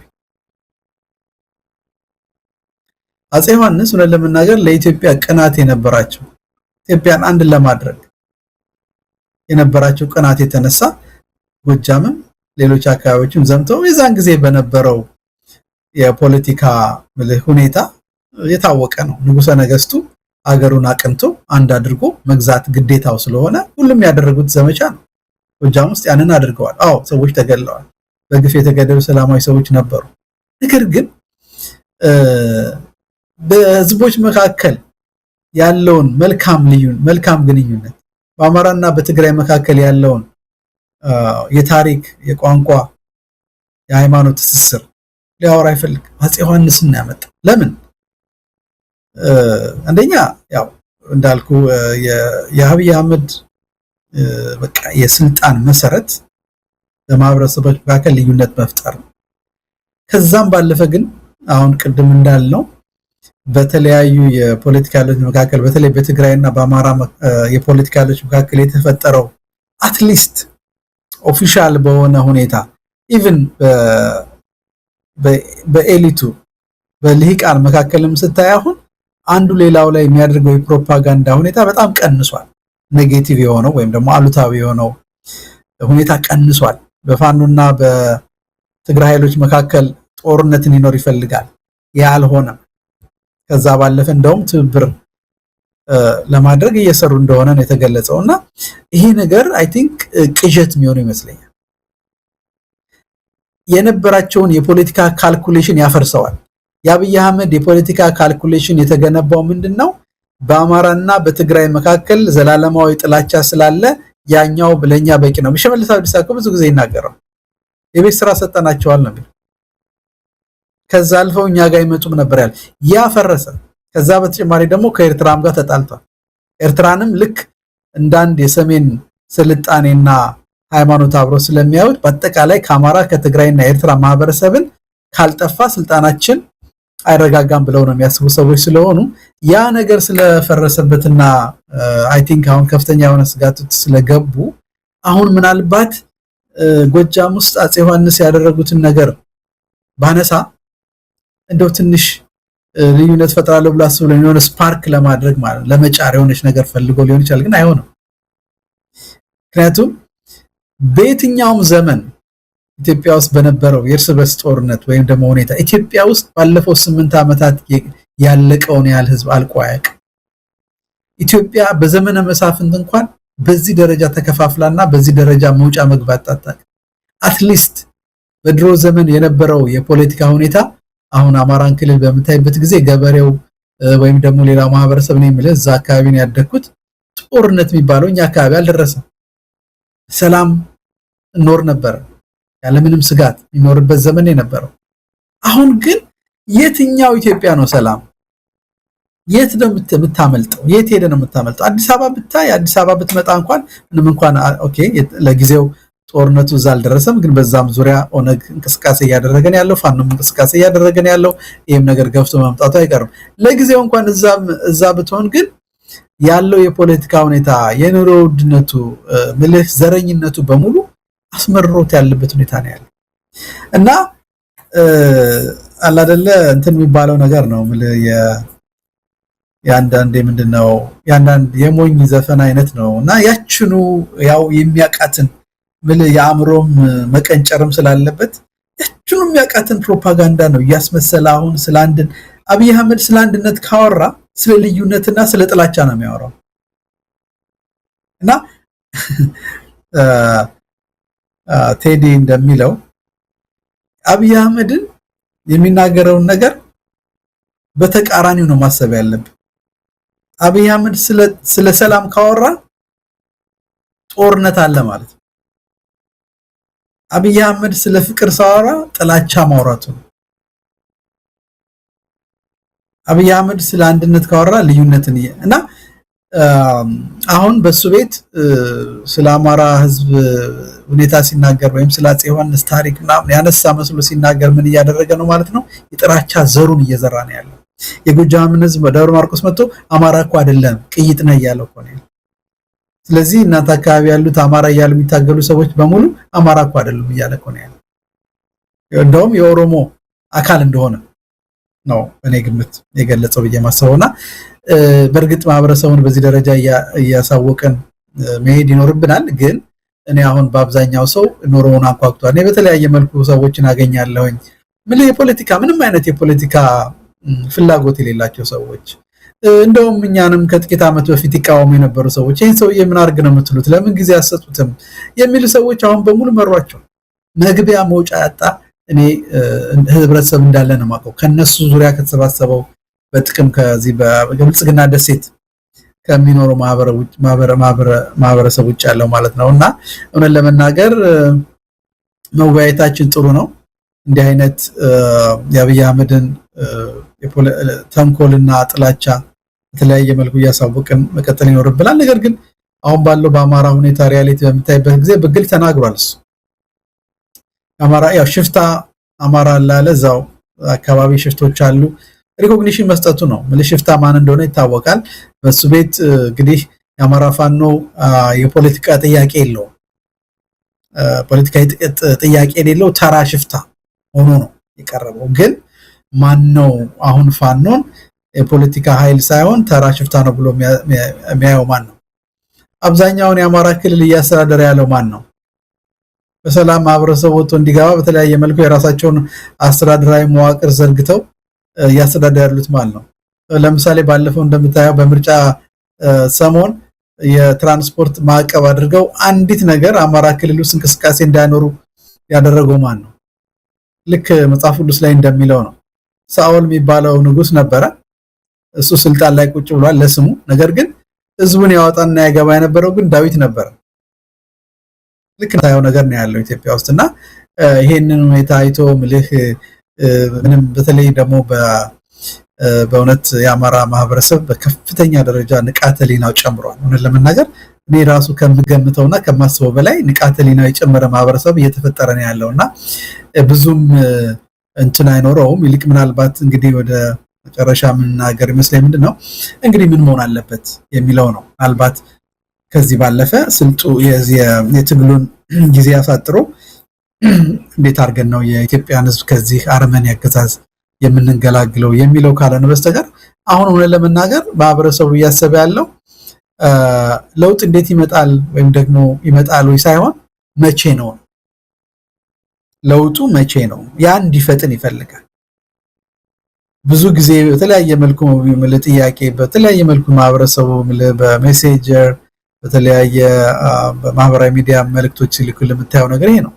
መቼ ነው እንጂ ለውጡ እንደሚመጣ ሪል በቃ ሰው እንዳልኩ ነው። ኢትዮጵያ ውስጥ ሄዶ ያየሰው የነገረኝ በቃ ያልጠበቃቸው ሰዎች ፖለቲካሊ ምንም አይነት እንትን ይላቸው ሰዎች በቃ የለውጥ ፍላጎቱ ጣራ የደረሰበት ሁኔታ ነው ያለውና ያ ነገር መምጣቱ አይቀርም። ግን ደግሞ እንደ ፖለቲካ ኃይል እንደ አንድ የማህበረሰብ መሪዎች ምሁራን ይሄንን ትግል በተባበረ ሁኔታ በመምራት ትግሉን እና የኢትዮጵያ ሕዝብ የሚከፍለውን ዋጋ ማሳጠር አይ ቲንክ ኃላፊነት አለብን ብዬ አስባለሁ። ዶክተር ሰማኝ እንደው በማጠቃለያ እሱን ነገር እናነሳዋለን። አንድ መረጃ ነበር በመግቢያ ላይ አንስቻለሁ። በባህር ዳር ከተማ ዋና ዋና መንገዶችን በቀድሞ የብአዴን ባለስልጣናት ስም ለመሰየም ሐሳቡ እንዳለ የምሾልኮ እንደወጣ ነው የተነገረን። እንግዲህ ይህንን ተግባራዊ ያደርጉታል አያደርጉም የህዝቡን የልብ ትርታ ለማዳመጥም መረጃው እንዲሾልክ ተደርጓል። አብይ አህመድ ያው ታቋለ የብአዴን ባለስልጣናት ክብርና ሞገስ አላገኙ አልገዝፍ ብለዋል። በአማራ ህዝብ ትከሻ ላይ እንዲወጡ አድርጓቸው በዛ መጠን እንኳን ሊታዩ ቀርተው እውነት ለመናገር ኮስሰው አማራ ህዝብ ዘንድ ክብርም ሞገስም ያጡበት ሁኔታ ነው ያለውና እነዚህን የሱን ተላላኪዎች የሱን ምስለኔ አስተዳደር ባለስልጣናትን ገዝፈው እንዲታዩ ይፈልጋል። ቀደም ሲል የጠቀስከው ተመስገን ጥሩነህ ከዚህ አንጻርም የሚጠቀስ ነው። ስልጣን እንዳለው ተደርጎ በማዕከላዊና በፌዴራል መንግስቱ ብዙ ፕሮፓጋንዳዎች ይሰራሉ። ግን እንደፈለገው ተመስገን ጥሩነህ ከፍና ክብርና ሞገስ ሊያገኝ አልቻለም። ለዚህ እንደ አንድ ስትራቴጂ የተጠቀመው የባህር ዳር ከተማን አንዳንድ መንገዶች በቀድሞ ብአዴን ባለስልጣናት ምናልባትም በአዳዲሶቹም ሊሆን ይችላል መንገዶቹም በእነሱ እንዲሰየሙ ማድረግ ነው። እንዲሁ ህዝቡን ለማታለልና ለማደናገር አንዳንድ ታዋቂ ሰዎችን ከኪነ ጥበቡም ከታሪክም ያሉትን ጣል ለማድረግ ይሞክራሉ። በዋናነት ግን የብአዴን ባለስልጣናትን ለማስታወስና ለመዘከር መንገዶች በእነሱ ስም እንዲሰየሙ ተፈልጓል የሚል ነው። መረጃው ወጥቷል። ሊያደርጉትም ይችላሉ። አብይ ያደርጓል። ነገ ከነገ ወዲያ ያንን ብንሰማ ላንደነቅ እንችላለን። ግን እንዴት አየኸው? የብአዴን ባለስልጣናት በአማራ ታሪክ በኢትዮጵያ ታሪክ ውስጥ በአጎብዳጅነት በአማራን ህዝብ አሳልፎ ለእንደዚህ አይነት መከራና ስቃይ በማብቃት በታሪክ የሚወቀሱ ምናልባት ፍትህና ርትዕ ከመጣ በዋናነት ተጠያቂ የሚሆኑ ሰዎች ናቸው። ዛሬ ግን መንገድ እንዲሰየምላቸው ተፈልጓል። የሚገርም ነገር ነው።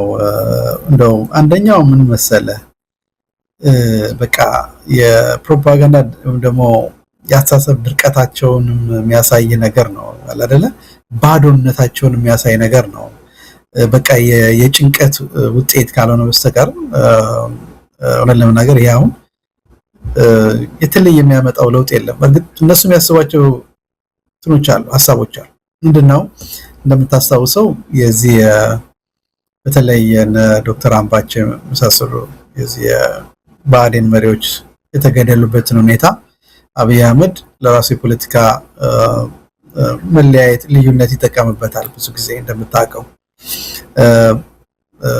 ጎንደር አካባቢ ያሉ ሰዎች እንደተገደሉና የጎጃም አካባቢ ያሉ ሰዎች እንደገደሏቸው አድርጎ በብዙ ጊዜ ፕሮፓጋንዳ ይሰራል። አሁንም ብዙ ጊዜ ስታየው አላደለ ጎጃምና በጎንደር መካከል ልዩነቶችን መፍጠር ይፈልጋል እና ያ የግድያ ወይም ደግሞ ያ የፖለቲካ ሁኔታ የፈጠረው ልዩነት አለ በተወሰነ ደረጃ። አንዳንድ ሁኔታውን ያልተረዱ ሰዎች አሉ። አዘንደው ዘደይ እነ ለመናገር የነዚህ ባዴን መሪዎች ግድያ ከአብይ አህመድ እጅ አይወጣም። በቀጥታም በተዘዋዋሪ መልኩ ቢሆን የአብይ አህመድ እጅ እንዳለበት ግልጽ ነው። እነ ጌታቸው ይናገሩ ነበር አይደለ? እንግዲህ ዛሬና ያርገውና ይናገሩ ነበር አብይ አህመድ ይሄንን በመካከላቸው ልዩነት ፈጥሮ እንዳጋደላቸው እና ለአብዛኛው ነገሮች እንዳይጣሩ ወይም ደግሞ ሁኔታዎች እንዳይወጡ ያድርጎ ያው ሰዎችንም እንዲገደሉ አድርጎ ተዳፍኖ እንዲቀር ያደረገው ራሱ ነው እና ያንን የፖለቲካ ሁኔታ ለመጠቀም በተለይ አንዳንድ ቆሞ ቀር የሆኑ የፖለቲካ እንትኖች አሉ። በተለይ እዚህ አንዳንድ ደቡብ ጎንደር አካባቢ ያሉ የባዴን ካድሬዎች አሉና እነዚህ ሰዎች ያችን ሁኔታ እንደ አንድ የፖለቲካ ድል አድርገው ለምሳሌ መንገድ መሰየሙ እንደ ፖለቲካ ድል አድርገው አይተው ልዩነትን ለማራገብ እና ጥላቻን ለመስራት ሊጠቀሙበት ይችላል ይሆናል። ግን እነ ለመናገር ያ ልዩነት አልፎ አሁን ፋኖን ለምሳሌ አንዱ ለመከፋፈል የሚጠቀሙበት የነበረው አንድ እንዳይሆን ሊጠቀሙበት የነበረው አንዱ እሱ ነበር። ይሄን ልዩነት ሁሉ ያነሱ እንዲሆኑ ደንፈሶ ምን ይያሉ ፋኖ አንድ እንዳይሆን ሞክረው በተለይ ታስታውሳለህ የጎንደር ፋኖን በተለያየ መልኩ ወደ አንድነቱ እንዳይመጣ የተለያዩ ጥረቶችን ያደርጉ የነበሩ ሰዎች አሉ። ነገር ግን ያን ሁሉ ሰባብረው የፋና ኃይሎች አንድ የሆኑበት ሁኔታ ነው ያለውና ሊሞክሩት ይችላል ይሆናል። ግን እነ ለመናገር ምንም አይነት ግን የሚያመጣላቸው የፖለቲካ ትርፍ አይኖርም። ምናልባት ተወሰነ ባዴን ካድሬ ሆነው እንዲህ ነገሮችን የሚያራግቡ ሰዎች የአንድ ሰሞን ዜና አድርገው ሊያቀርቡት ከሊችሉ ይሆናል። ከዛ ውጭ ግን እነ ለመናገር የአማራ ህዝብ ራሱን በራሱ የሚያስተዳድርበትና በራሱ መሪዎች የሚመራበት ጊዜ ሩቅ ስላልሆነ እነዚህ ነገሮች የሆነ የጻፉበት ቀለም ሳይደርቅ ለውጡ መምጣቱ ስለማይቀር ያን ያህል የሚያሳስብ አይመስለኝም። እንደው የበለጠ ራሳቸውን እያጋለጡ ይሄ በዚህ በደረቀና በቃ እጅ በሚል አንተ እንደምትለው ፕሮፓጋንዳና አካሄዳቸው ምንም የሚመጣ ለውጥ የለም። ምክንያቱም እንዳልኩ ነው አንተ ምልስ ለአንዳንዴ ሰዎች ለምሳሌ የሚጎዱ ሰዎች ወይም ደግሞ የሚገደሉ ወይም ደግሞ የሚታሰሩ ሰዎች ደብዛቸው የሚጠፋ ሰዎች ምናምን ሩቅ ነበሩ ድሮ። አንዳንድ ሰዎች እንዳይ ነገሮች ሩቅ ነበሩ አይደለ? ከድሮ ከወሬ ነበር የሚሰሙት ከዜና። አሁን እያንዳንዱ ሰው አንኳኩቷል ቤቱ። እያንዳንዱ እኔ ምን ለመናገር በማገኛቸው ሰዎች በሙሉ ባንድም በሌላ አሁን ያለው የፖለቲካ ሁኔታ ሰለባዎች ሆነዋል። በኑሯቸው ሊሆን ይችላል፣ ዘመዳቸውን በማጣት ሊሆን ይችላል፣ ወጥቶ መግባት አለመቻላቸው ሊሆን ይችላል፣ በተለያየ መልኩ እና ይሄንን ማህበረሰብ በልቶ ማደር ያልቻለው ማህበረሰብ ወጥቶ መግባት ያልቻለው ማህበረሰብ የሆነ አንድ ካድሬ ስም ሰይሜ ስልጣን ላይ በመካፈል ቀጥላለሁ ውድቀታቸውን ነው የሚያፋጥነው እና ይሞክሩት። ሆነ ለመናገር እኔ ምንም የሚያደርጉት ነገር አይገርመኝም። እንቅድም እንዳልኩ የአማራ ህዝብ የንቃተ ህሊና ደረጃ ከፍተኛ ደረጃ የደረሰበትና ትግሉም እንደምታውቀው የደረሰበት ምዕራፍ ይሄንን አይነት ፕሮፓጋንዳ ተጽዕኖ ሰለባ ሊሆን ከሚችልበት ጊዜ ያለፈ ስለሆነ እኔ ብዙም አያሳስበኝም። ግን ማህበረሰቡ ይሄን ነገር ነቅቶ መከታተልና እነዚህ ሰዎች ለምን ይሄን እንደሚያደርጉ ማወቅና አይ ቲንክ መረዳት ግን አለበት ብዬ አስባለሁ። እንግዲህ ዶክተር ሰማኝ ያው በመግቢያችንም ያነሳ ነው በመሐልም ማንታ አለፍ አድርገህ የነካካው ጉዳይ አለ። የዚህ የትብብሩ ጉዳይ ኢትዮጵያ አሁን የለውጥ ዋዜማ ላይ ትገኛለች። ተወደደም ተጠላም ስርዓቱ በራሱ ጊዜ ተፈጥሯዊ ሞቱን ሊሞት የሚችልበት አንዱ አቅጣጫ ነው። ሌላው ደግሞ ህብረተሰቡ በመጣበት የኑሮ ውድነቱ ማጠቃላይ ግፉ መከራው ጭቆናው በተባበረ ክንድ አገዛዙ ሊጥል የሚችልበት ህዝባዊ ቢተኝነት ይመጣልም የሚል ያገዛዙም ስጋት ጭምር ነው። ያም አለ። ሌላው እንግዲህ ትብብር ነው። ትብብር ደግሞ በጣም ወሳኝ ነው። የፖለቲካ ኃይሎች ታጣቂ ቡድኖች በአንድ ጉዳይ ላይ የተስማሙ ይመስላል ባለው ሁኔታ ስትራቴጂክ በሆነ መልኩ ትብብርን ፈጥረው አብይ አህመድ ነው ኢትዮጵያ በአሁኑ ሰዓት የቀጠናው የኢትዮጵያ ብቻ ሳይሆን በአጠቃላይ የአፍሪካ ቀንድም ስጋት አብይ አህመድ ነው። ይህንን አገዛዝ ማስወገድ አለብን ብለው ንግግር ጀምረዋል። እንግዲህ ከዛ ያለፈ ውጤት ካለ ከነሱ የምንሰማ ይሆናል። ግን እንዴት አየው? አንዳንዶች አብይ አህመድ ብቻ ሳይሆን አብይ አህመድንም የሚታገሉ ግን የነጻነት ጊዜው እየተቃረበ ሲመጣ ግድ የለም ከአብይ የበለጠ ጠላትማ ህወሓት ነው፣ ከአብይ የበለጠ ጠላትማ ሻዕቢያ ነው። ስለዚህ እነሱ ጋር የሚደረግ ትብብር ለኢትዮጵያ ህዝብ ለአማራ ህዝብ የሚጠቅም አይደለም ብለው ከወዲሁ እንዲህ አይነቱን አጀንዳ በፊት ለፊት እያወገዙ ያሉ ሰዎችንም እየሰማን ያለ ነውና እንደው እነዚህን ሐሳቦች እንዴት አለ? ቅድም እንዳልኩህ እኔ ሁለቴን ነገር ለአድሬስ ማድረግ ያለብን ይመስለኛል። አንደኛው ምንድነው መሰለህ ታሪክን መረዳት ያስፈልጋል። ታሪክ በእኛ ሀገር ብቻ ሳይሆን የዓለምን ታሪክ በምናይበት ጊዜ የአንድ የፖለቲካ ጠላትነት ወይም ወዳጅነት አንዱ የጊዜ ጉዳይ ነው። ጊዜ ነው። እንዴም ትዝ ይላል አንስቻለሁኝ የሁለተኛ ዓለም ጦርነትን ታሪክ በምናይበት ጊዜ ምዕራባውያን በተለይ እንግሊዝና አሜሪካ በተለይ እንግሊዞቹ የትልቁ የነሱ ጠላት አድርገው ያሰቡት ሶቪየት ህብረትን ነበር፣ ስታሊንን ነበረ እና በተለይ ዊንስተን ቸርችል በቃ ለስታሊን ያለው ጥላቻ ለኮሙኒዝም ያለው ጥላቻ ይሄ ነው የሚባል አይደለም። ነገር ግን ሶቪየት ህብረት በተለይ በ1930ዎቹ ያደረጉት ኢንዱስትሪያላይዜሽን ነበረ፣ ራሳቸውን አሳድገዋል። ከዛ በተጨማሪ ደግሞ ያው ሂትለር ሁለቱንም ያጠቃቸው በተለይ ሩሲያን በወረረበት ሶቪየት ህብረትን በሚወርበት ጊዜ አይ እንግዲህማ ያው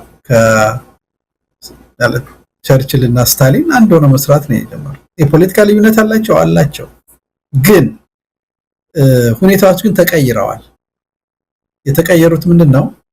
ስታሊንም እንደፈለገ ኮሙኒዝምን ምዕራብ አውሮፓ ላይ ማምጣት አይችልም፣ የራሱ ትናለው። እነሱም ደግሞ የኮሙኒዝምን መስፋፋት ማስቆም ወይም ደግሞ ሶቪየት ህብረት ኮሙኒስት እንዳትሆን ማድረግ እንደማይችሉ ተረድተውታል። ስለዚህ መስራት የምንችለው ግን አንድ ነገር አለ፣ ጠላት አለ። ያንን ጠላት አስወግደን ከዛ በኋላ አብረን መስራት ወይም ደግሞ አብረን የምንኖርበትን መንገድ እንስራ ብለው ነው የሄዱትና መጨረሻ ላይ ያው ከሁለተኛ ዓለም ጦርነት በኋላ ወይም ደግሞ ከፋሺዝም ውድቀት በኋላ ተከባብረው ያው ቀዝቃዛ ጦርነት ነበራቸው፣ አብረው እንዲኖሩ ሁኔታዎች ግድ አሏቸው ማለት ነው። እና እኔ የነዚህ ሰዎች ስጋት ይገባኛል። በተለይ ምኑ መሰለህ ትልቁ ነገር ያው በህዋት ዘመን የተደረገው ነገር በተለይ አሁን በዲያስፖራ ያለን ሰዎች ብዙዎቻችን በህዋት ምክንያት ተሰደን እንደወጣን የቀረ ነው። ብዙዎቻችን ዘመዶቻችን ቤተሰቦቻችን መቅበር አልቻልንም።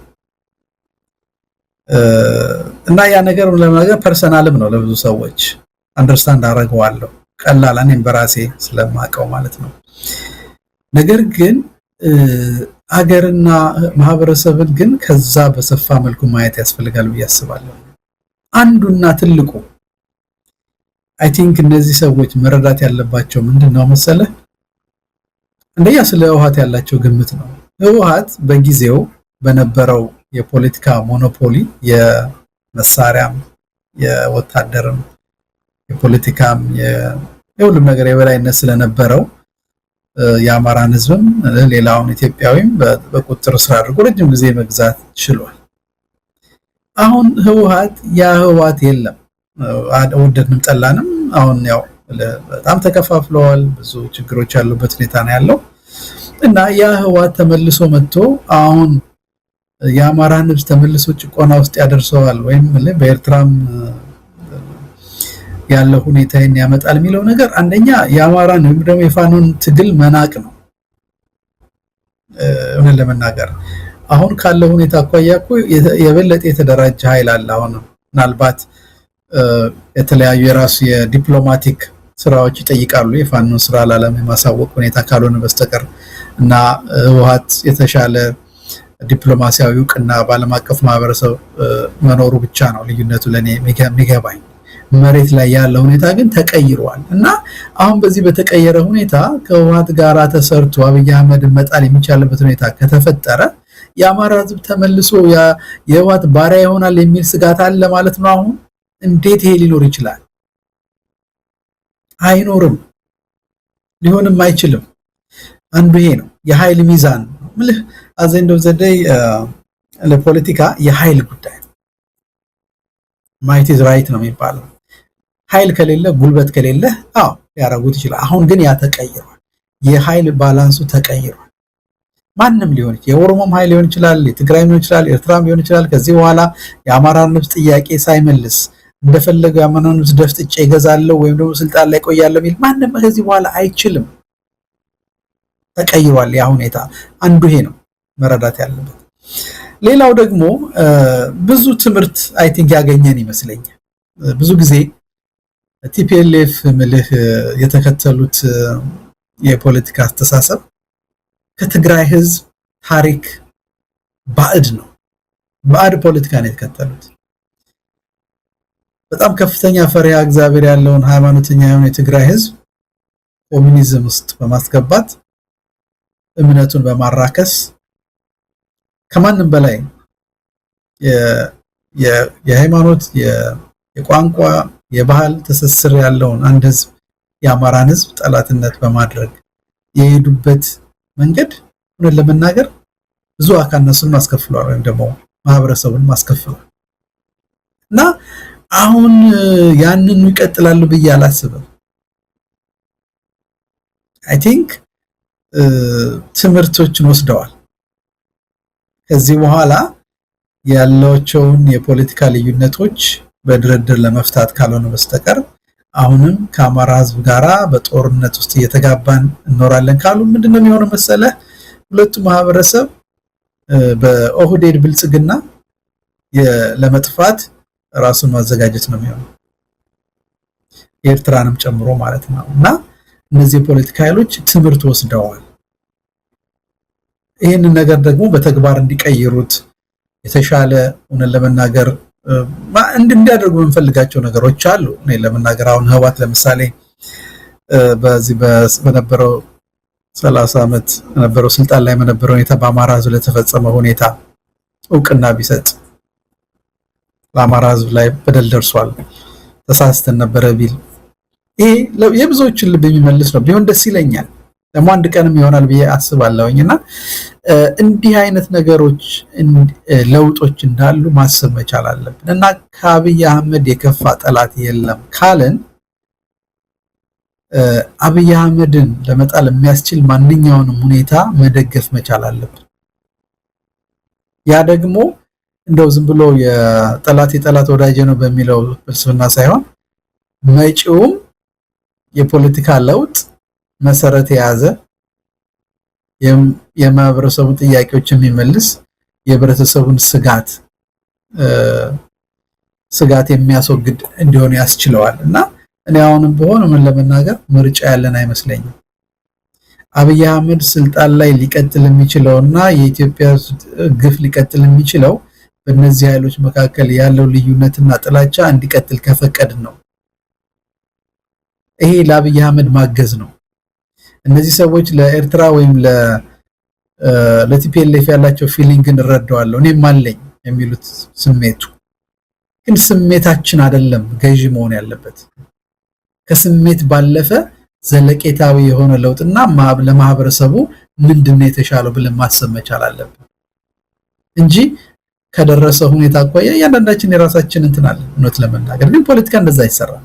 በኔ ስሜት እኔ ላይ ስለደረሰ ወይም በኔ ላይ በደረሰ ብቻ ካልኩሌት አድርገን ልንሰራው የምንችለው ነገር አይደለም። ሰፋ ያለ ማህበረሰባዊ ለውጦችን ማየት መቻል ያለብን ይመስለኛል እና አንዱ ይሄ ነው።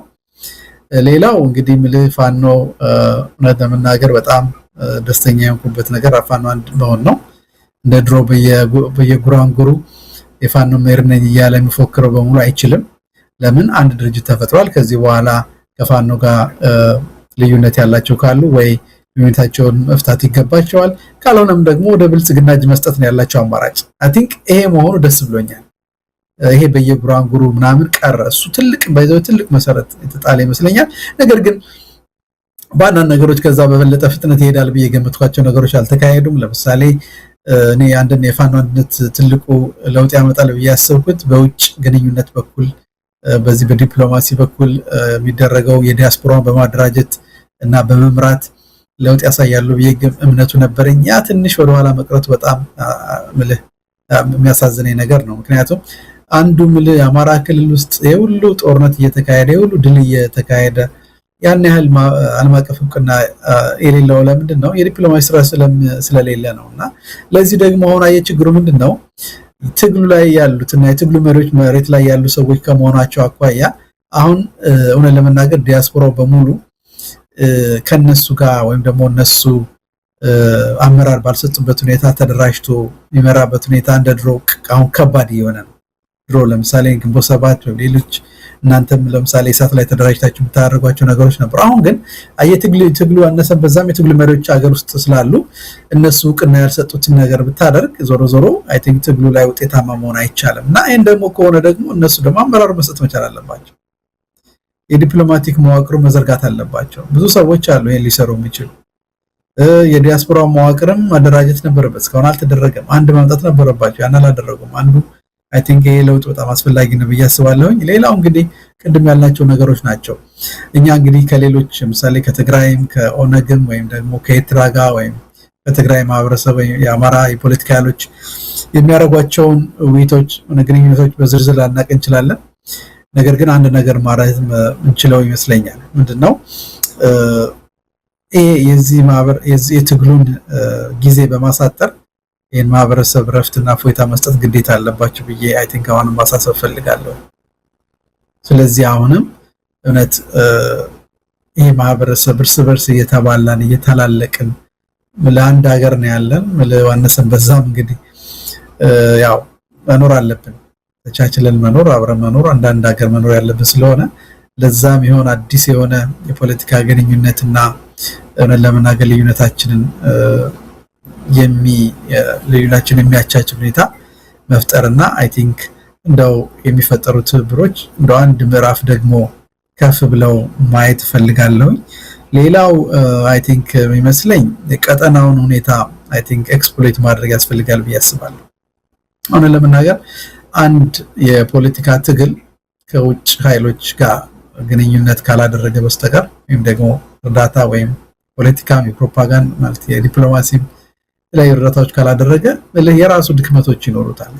ዝም ብሎ በራሱ ብቻ የሚደረግ ትግል ብዙ ጊዜ በጣም አስቸጋሪና አድካሚ ትንሽ ዋጋ ያስከፍላል። ስለዚህ አሁን የአፍሪካ ቀንድን የፖለቲካ ሁኔታ በሚገባ ተንትኖ የኃይል አሰላለፎችን ተንትኖ ከዛ ውስጥ ደግሞ በተለይ ደግሞ ለፋኖ ትግል ወይም ደግሞ ሌሎች የፖለቲካ ኃይሎች ትግል አብይ አህመድን እንደቀደም እንደገለጽከው አንተም ለኢትዮጵያ ብቻ ሳይሆን ለአፍሪካ ቀንድ ጠላት ወይም ደግሞ ጸር ሆኖ ተከስቷል እና ዘለቂታዊ ለአፍሪካ አሁን ከሌሎች አካባቢዎች በተለይ የአፍሪካ ውስጥ እውነት ለመናገር እንዲህ አይነት ሰላም የጠፋበት ሁኔታ ብታይ ምስራቅ የአፍሪካ ቀንድ ነው እና ይሄን ሁኔታ መቀየር የሚቻለው ምንድነው? በትብብር ነው እና ይሄንን በመቀየር አብይ አህመድንም ለማስወገድ በሚያስችለው ሁኔታ እነዚህ ኃይሎች ለሚደረገው የዲሞክራሲ የነጻነት እንቅስቃሴ ምንድነው አስተዋጽኦ ሊያደርጉ የሚችሉት የሚለውን ነገር ኤክስፕሎይት መደረግ አለበት። ያንን ምን ያህል እየተጠቀሙበት ነው የሚለው ምን ያክል እውነት ለመናገር ለግንኙነት ከዲፕሎማቲክ ኮሚኒቲ ጋር ፈጥረዋል የሚለው በጣም ወሳኝ ጥያቄ ይመስለኛል እና እነሱ የትግሉ ባለቤቶች መሪዎች ሆነው ስለተነሱ ሌላው ማህበረሰብና ሌላው እኔ ተነስቼ አሁን ራሴን ወክዬ ስለፋኖ ሄጄ አንድ ዲፕሎማት ማናገር አልችልም። ውክልና ወይም ደግሞ እንትን ያስፈልጋል። አዘንደው ዘንደይ በዛ ስም ነው የምታደርገውና ይሄ ነገር አይ ቲንክ የትግል ሁኔታ የሚያሳጥር ይመስለኛል። ሌላው እንግዲህ አዘኝ እንደው ዘዳይ የአማራ ህዝብ ሌላው ማህበረሰብ የለውጥ ፍላጎት አለው በተለያየ መልኩ ዋጋም እየከፈለ ነው ብዙ ማህበረሰብ ደግሞ በተለያየ መልኩ ትግል ላይ ነው ያለው ነገር ግን ቅድም እንደገለጽከው ትግሉ በተለያየ ደረጃ ሁለገብ መሆን አለበት የመሳሪያ ትግሉ አስፈላጊ ነው እሱ ወሳኝ ነው ከዛ ባለፈ ደግሞ አይ ቲንክ ህዝባዊ ትግልን መደረግ ይችላል ትግሉን የትግሉን ጊዜ ያሳጥረዋልና የተለያዩ ማህበረሰብ አይ ቲንክ ማልቀስ መብቃት አለበት አብይ አህመድ ቤቴን አፈረሰብኝ አብይ አህመድ ስራ ሰጠኝ አብይ አህመድ ለምናገር እንዲህ ነገር መቆም አለበት በቃ እዚህ በኋላ የለቅሶ ዘመን ሳይሆን የትግል ዘመን ነው ማለት ነው ኦኬ ይሄ ሰውዬ በቃ አብይ አህመድ አለ ከተባለ ሞት አለ አብይ አህመድ አለ ከተባለ ውድመት አለ ሰቆቃ አለ ስለዚህ እያንዳንዱ የህብረተሰብ ክፍል ራሱ መጠየቅ ያለበት ምንድነው እኔ ምን ማድረግ እችላለሁ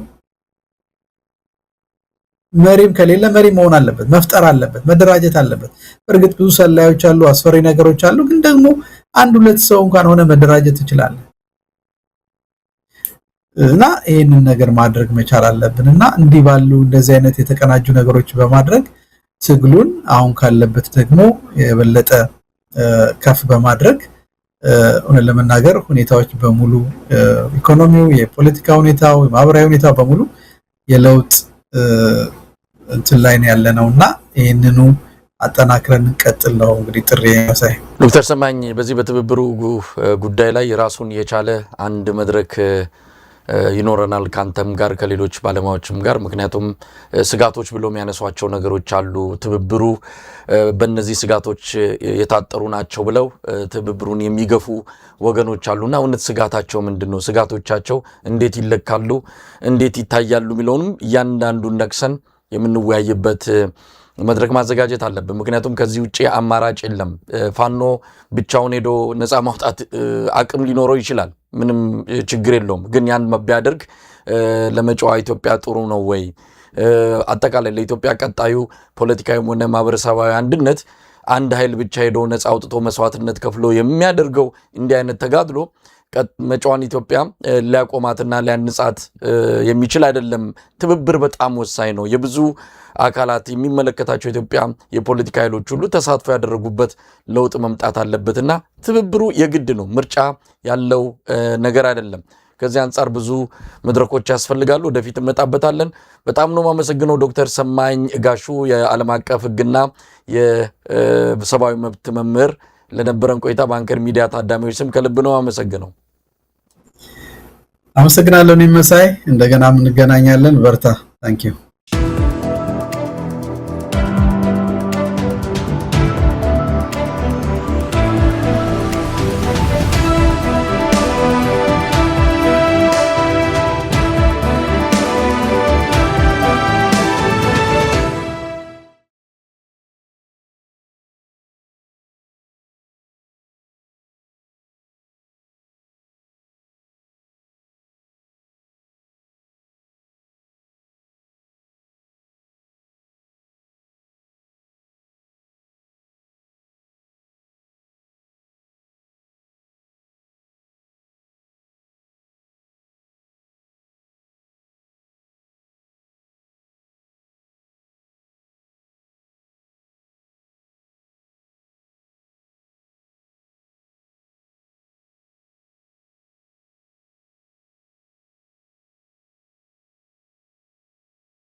እኔ ሁለቴን ነገር ለአድሬስ ማድረግ ያለብን ይመስለኛል።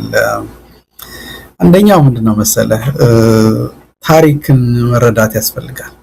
ታሪክ በእኛ ሀገር ብቻ ሳይሆን የዓለምን ታሪክ በምናይበት ጊዜ የአንድ የፖለቲካ ጠላትነት ወይም ወዳጅነት አንዱ የጊዜ ጉዳይ ነው። ጊዜ ነው። እንደም ትዝ ይላል አንስቻለሁኝ የሁለተኛ ዓለም ጦርነትን ታሪክ በምናይበት ጊዜ ምዕራባውያን በተለይ እንግሊዝና አሜሪካ በተለይ እንግሊዞቹ የትልቁ የነሱ ጠላት አድርገው ያሰቡት ሶቪየት ህብረትን ነበር፣ ስታሊንን ነበር እና በተለይ ዊንስተን ቸርችል በቃ ለስታሊን ያለው ጥላቻ ለኮሙኒዝም ያለው ጥላቻ ይሄ ነው የሚባል አይደለም። ነገር ግን ሶቪየት ህብረት በተለይ በ1930ዎቹ ያደረጉት ኢንዱስትሪያላይዜሽን ነበረ፣ ራሳቸውን አሳድገዋል። ከዛ በተጨማሪ ደግሞ ያው ሂትለር ሁለቱንም ያጠቃቸው በተለይ ሩሲያን በወረረበት ሶቪየት ህብረትን በሚወርበት ጊዜ አይ እንግዲህማ ያው ቸርችል እና ስታሊን አንድ ሆነው መስራት ነው የጀመረው። የፖለቲካ ልዩነት አላቸው ግን ሁኔታዎች ግን ተቀይረዋል። የተቀየሩት ምንድነው? ስታሊንም እንደፈለገ ኮሙኒዝምን ምዕራብ አውሮፓ ላይ ማምጣት አይችልም፣ የራሱ ትናለው። እነሱም ደግሞ የኮሙኒዝምን መስፋፋት